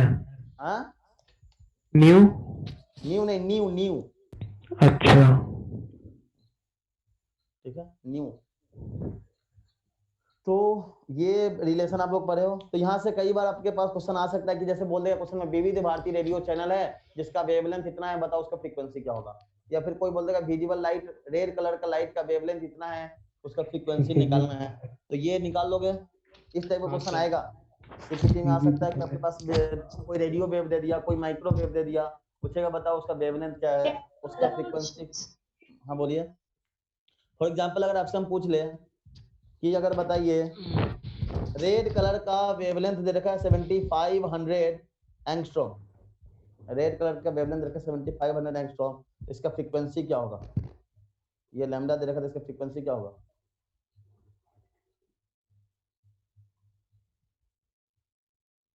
न्यू बराबर अभी क्या बताया था? C/λ। C का वैल्यू तो कांस्टेंट होता है ना, 3 × 10⁸। ये क्या था? 3 × 10⁸ था। ये क्या था? 3 × 10⁸। और लैम्डा का वैल्यू क्या पुट करोगे? 7500 × 10⁻। माइनस क्या करोगे? 10 करोगे। अब इसको सॉल्व कर दो। यहाँ से कितना हो गया? ये हो गया तो अपने पास 10⁻6 हो जाएगा। ये ऊपर चला जाएगा तो ये कितना हो जाएगा? यहाँ हो जाएगा 25 हो गया। 10⁻−10 क्या किए सर? एक एंगस्ट्रॉम का वैल्यू होता है 10⁻−10 मीटर। अच्छा सर। 6.25 × 10⁻14। नहीं, 4 इंटू समथिंग आएगा, 4 × 10⁻14 आएगा। देखो तो 14। हाँ यही है। ये आएगा। तो इस तरीके से निकाल लोगे। रिकॉर्डिंग नहीं हो रही है? क्लास का रिकॉर्डिंग कोई कर रहा था ना? हेलो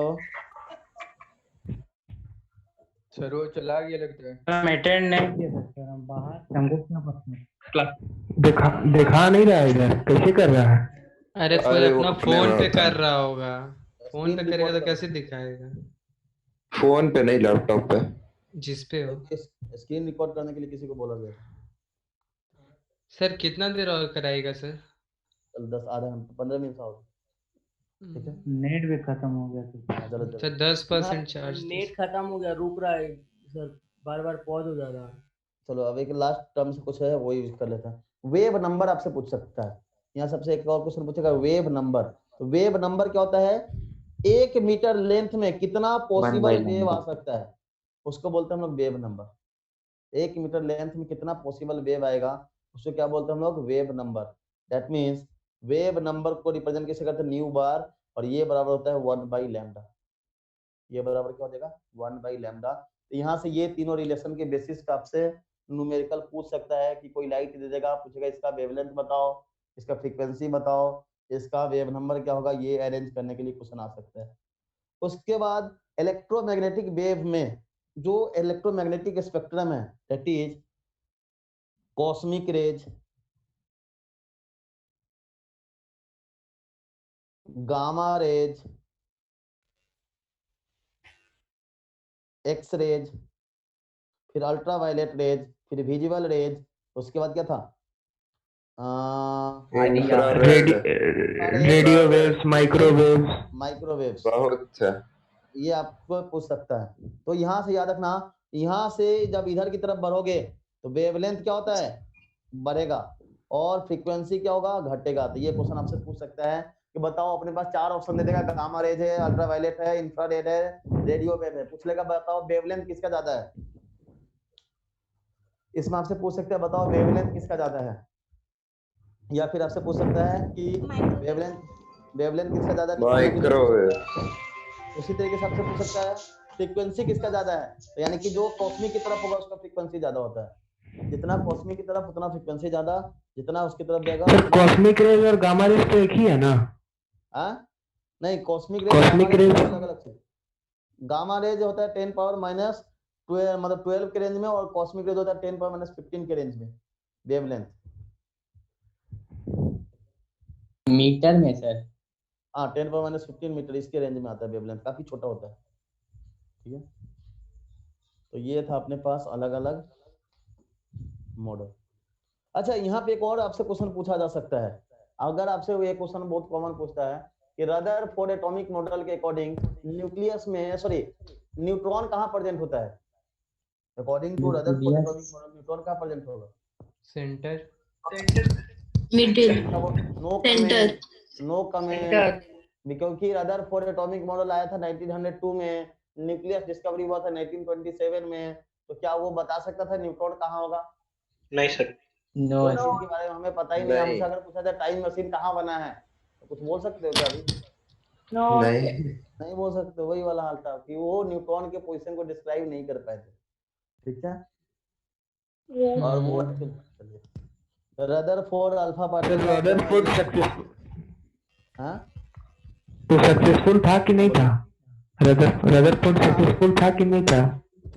कुछ हद तक सक्सेसफुल था, वो भी बाद में फेल हो गया। उसका फेलियर का रीजन ये था कि उन्होंने बोला था इलेक्ट्रॉन घूमता है।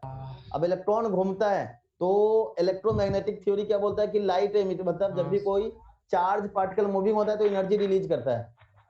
चार्ज पार्टिकल मूविंग होता है तो एनर्जी रिलीज करता है। अगर आप एनर्जी रिलीज करेगा तो ये क्या होगा? टाइम के साथ घटते जाएगा और जाकर कोलैप्स हो जाएगा ना। तो यानी कि हर एक एटम में कोलैप्स हो जाता। तो क्या प्रैक्टिकली ऐसा होता है? ऐसा कौन बोलता है कि कोलैप्स हो जाएगा? कोलैप्स हो जाएगा नहीं, मतलब उन्होंने बोला रदरफोर्ड ने कि न्यूक्लियस है, इलेक्ट्रॉन रिवॉल्व कर रहा है चारों तरफ से, और कुछ नहीं बोला। और इलेक्ट्रोमैग्नेटिक थ्योरी बोला कि जब चार्ज पार्टिकल मूविंग होगा तो ऑलवेज, इलेक्ट्रोमैग्नेटिक थ्योरी बोला ऑलवेज क्या होता है? एनर्जी रिलीज होता है जब चार्ज मूविंग होता है। तो अब अगर ये मूविंग है, एनर्जी रिलीज कर रहा है, मतलब ये क्या होगा? टाइम के साथ अगर एनर्जी घटते जाएगा तो घटते क्या हो जाएगा? ये कोलैप्स कर जाए। लेकिन प्रैक्टिकली ऐसा पॉसिबल है? No sir. मतलब ये भी थ्योरी 100% करेक्ट नहीं था।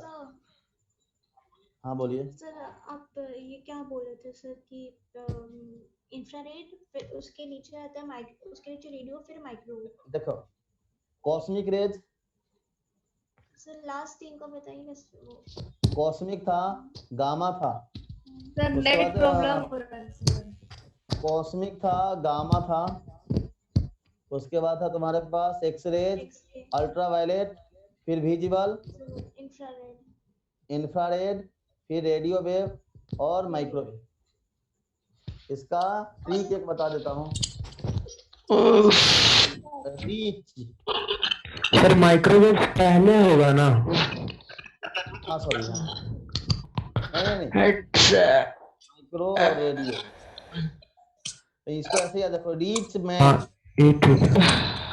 रीच मैन इन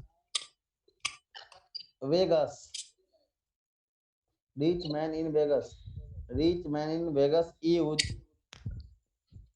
एक्स्ट्रा गोल्ड कॉइन।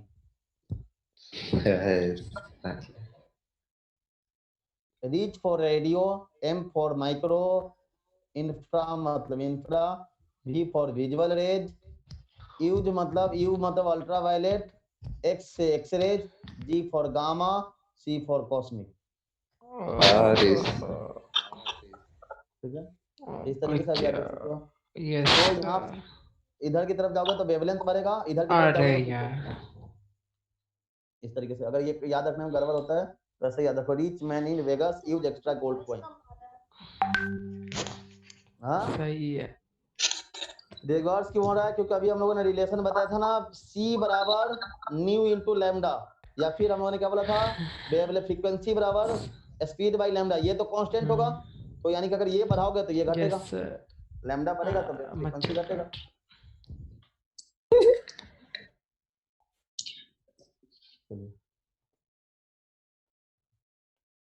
एक और टर्म था, ये सारा के उसी पे एक और आया था, लास्ट टॉपिक है, ये बता देता हूँ उसके बाद अब रहने दीजिए सर, 10 ऊपर ही है। खत्म कर रहा बस है। एक लास्ट टॉपिक। आप रहने दीजिए सर। क्वांटम पढ़ा रहे रहने दीजिए सर, नहीं अरे तो साला। बस एक लास्ट पॉइंट बता देता हूँ, फिर छोड़ देता हूँ। देखो ये क्या बोलता है ना, सर आपका जो वॉइस बहुत कम आ रहा है। अरे स्पीकर सब म्यूट करो, हाँ, सर। तो सब कोई स्पीकर म्यूट करो थोड़ा देर के लिए। चलिए, तो ये क्वांटम थ्योरी ऑफ लाइट क्या बोला था कि देखो कोई भी सोर्स ऑफ एनर्जी जो है वो हमेशा एक छोटा छोटा पार्टिकल ऑफ, मतलब क्या बोलोगे, टाइनी पार्टिकल, मतलब छोटे छोटे पार्टिकल ऑफ एनर्जी पैकेट के फॉर्म में रिलीज होता है। मतलब जो एनर्जी किसी भी पार्टिकल से, जैसे बल्ब जल रहा है, बल्ब से हीट बढ़ेगा रूम में, तो एक्चुअली क्या करेगा, बल्ब छोटा छोटा टीनी फोटॉन्स या फिर क्वांटम ऑफ लाइट, पहले उसको क्वांटम ऑफ लाइट बोला गया कि हर एक पार्टिकल से छोटा छोटा क्वांटम ऑफ लाइट एमिट होगा, जो कि एक छोटा एनर्जी पैकेट होगा। बाद में इसी को बोला गया फोटॉन्स। उन्होंने क्या बोला, कोई भी जो एनर्जी सोर्स होता है एक छोटा एनर्जी पैकेट के फॉर्म में एनर्जी रिलीज करता है, छोटा एनर्जी के फॉर्म में पैकेट में एनर्जी रिलीज करता है। तो अगर छोटा छोटा एनर्जी पैकेट रिलीज कर रहा है, जिसे हम लोगों ने क्वांटम ऑफ लाइट बोला, बाद में उसी को हम लोगों ने फोटॉन्स बोला था, उसी को बाद में हम लोगों ने क्या बोला था, फोटॉन्स। तो ये क्या बोला था कि हर एक फोटोन का जो एनर्जी होता है, यानी कि एनर्जी जो होता है फोटॉन्स का, दैट इज डायरेक्टली उस लाइट के फ्रीक्वेंसी पे डिपेंडेंट होता है। सर फिर से बताइए सर, समझ में नहीं आया। जैसे मान लो कि कोई बल्ब है, बल्ब जलाओ तो रूम में क्या होता है, हीट आता है ना, बल्ब जलाओ तो रूम में क्या होता है, हीट बढ़ेगा। हीट बढ़ने का रीजन क्या है कि बल्ब से कुछ एनर्जी रिलीज हो रहा होगा, बल्ब से कंटिन्यूअस क्या होगा, कुछ एनर्जी रिलीज हो रहा होगा। तो उन्होंने क्या, मतलब जो क्वांटम थ्योरी ऑफ लाइट था वो क्या बोला कि एक्चुअली जो एनर्जी होगा ना, छोटा छोटा पार्टिकल के सम के बराबर होगा। मतलब छोटा छोटा एनर्जी पार्टिकल, मतलब कंटिन्यूअस, अगर ये सोर्स है, यहाँ से छोटा छोटा पैकेट बार बार कंटिन्यूअस इस तरीके से एमिट हो रहा होगा, मतलब ये कंटिन्यूअस मूव कर रहा होगा, बहुत सारे छोटे छोटे पार्टिकल्स एमिट कर रहा होगा एनर्जी का, जिसे हम लोग बोलते हैं क्वांटम ऑफ लाइट। ठीक है, यानी कि कोई भी एनर्जी सोर्स जो है रेडिएट जो एनर्जी करता है, ऑलवेज एक छोटा छोटा एनर्जी पैकेट के फॉर्म में रिलीज करता है, जिसे हम लोग क्वांटम ऑफ लाइट या फिर फोटॉन्स ई नॉट क्या लिखे हैं सर? तो उन्होंने क्या बोला, जो एक फोटोन होता है और हर एक इंडिविजुअल फोटोन का जो एनर्जी, ये जो इनोट है फोटोन, मतलब हर एक फोटोन का एनर्जी है, फोटोन का जो एनर्जी होता है डायरेक्टली उस लाइट के फ्रीक्वेंसी पे डिपेंडेंट होता है। किसी भी फोटोन का एनर्जी किस पे डिपेंडेंट होता है, उसके लाइट फ्रीक्वेंसी पे। अगर इसको इक्वेट करोगे तो इसको एक कांस्टेंट से मल्टीप्लाई किया गया, जिसको हम लोग बोलते हैं प्लैंक्स कांस्टेंट। इसको हम लोग क्या बोलते हैं, हम लोग प्लैंक्स कांस्टेंट। सर ई नॉट क्या है इधर? वी क्या है सर? न्यू नहीं है ये न्यू है फ्रीक्वेंसी। सर ई नॉट क्या है? ई नॉट है एनर्जी ऑफ क्वांटम, यानी कि photons, energy of individual photons. जी नहीं बोल सकते हैं। हाँ सीधे एनर्जी नहीं बोल सकते सर। हाँ बोल सकते थे, वो रिप्रेजेंट कर दिया ई नॉट, मतलब एक के लिए तो ई नॉट कर दिया, मतलब एक पार्टिकल का। बोले नहीं वेलोसिटी। नहीं फिर वेलोसिटी नहीं है, न्यू है, न्यू, ये ऐसे तरीके से है, ये ग्रीक वर्ड है न्यू, सर नहीं है। सर एच का सर को वैल्यू बता दीजिए ना। हाँ एच का जो वैल्यू उन्होंने बताया that is 6.626 into 10 power minus 34 joule second. H 10 का पावर कितना है? 34 माइनस 34 10 पावर माइनस 34। पर सेकंड। अच्छा सर, आप बोले कि कोई भी एनर्जी सोर्स के लिए, तो मतलब किसी में भी, किसी फ्लाइट में? नहीं, जो इलेक्ट्रोमैग्नेटिक वेव रिलीज करता है, जो कोई भी एच का सोर्स, फिर से बोलिए ना सर, नहीं लिखे थे। एच का वैल्यू था 6.626 into 10 power minus 34 joule second.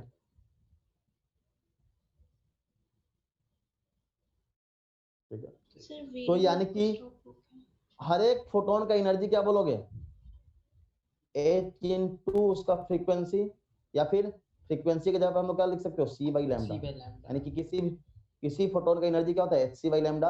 और अगर n नंबर ऑफ फोटोन से एमिट कर रहा है तो टोटल एनर्जी क्या होगा, En, मतलब हर फोटोन का एनर्जी का सम बराबर क्या लिखोगे, nhc by lambda. Total photon का एनर्जी क्या हो जाएगा, nhc बाई लैम्डा। अगर n number of photon emit कर रहा है तो कितना हो जाएगा, nhc बाई लैम्डा।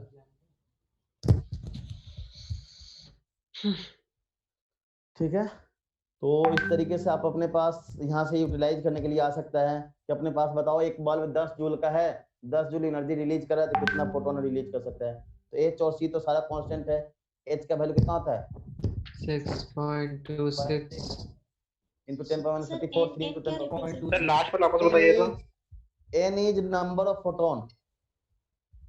अगर एक पार्टिकल, अगर एक फोटोन इमिट कर रहा तो कितना का था, hc बाई लैम्डा, तो n फोटोन का एनर्जी कितना हो जाएगा। अगर एक पेन का दाम 10 रुपया तो 10 पेन का दाम कितना, तो सिंपली उसी तरीके से क्या सर करेंगे? एच पावर है क्या, जूल पर सेकंड है? जूल सेकेंड है, जूल इंटू सेकेंड है। हाँ जूल सेकेंड, हाँ ये एक्चुअली ये पावर को ही रिप्रेजेंट करता है, ये चेक करके बोलोगे पावर की टर्म्स नहीं है। ठीक है, तो इसी के बेसिस पे तुम्हारा कुछ क्वेश्चन आएगा, ट्राई इसके पे से करना। क्वेश्चन करवाइए सर। नहीं हो गया सर अब।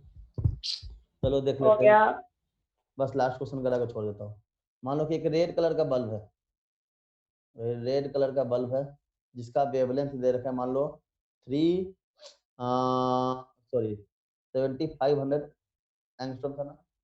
तो बोला है 30 जूल एनर्जी रिलीज करने के लिए, 30 जूल एनर्जी पर सेकेंड रिलीज करने के लिए, मतलब पर सेकेंड 30 जूल एनर्जी रिलीज करना है, कितना नंबर ऑफ फोटॉन्स रिलीज करना होगा, 30 जूल के लिए कितना फोटोन रिलीज करना होगा। तो क्या करोगे, तो सब वैल्यू पुट बराबर कर देंगे। n into H C by lambda, तो n बराबर क्या लिखोगे 30 lambda by H C, H और सी का जो ओरिजिनल वैल्यू है, हाँ लैम्डा को एंगस्ट्रॉम में तो 10 पावर माइनस 10 से कन्वर्ट कर दोगे, हाँ मल्टीप्लाई कर सर, दोगे, हाँ तो सर। सब प्रॉपर यूनिट के साथ पुट करोगे तो ये ओके वैल्यू सर। आ जाएगा।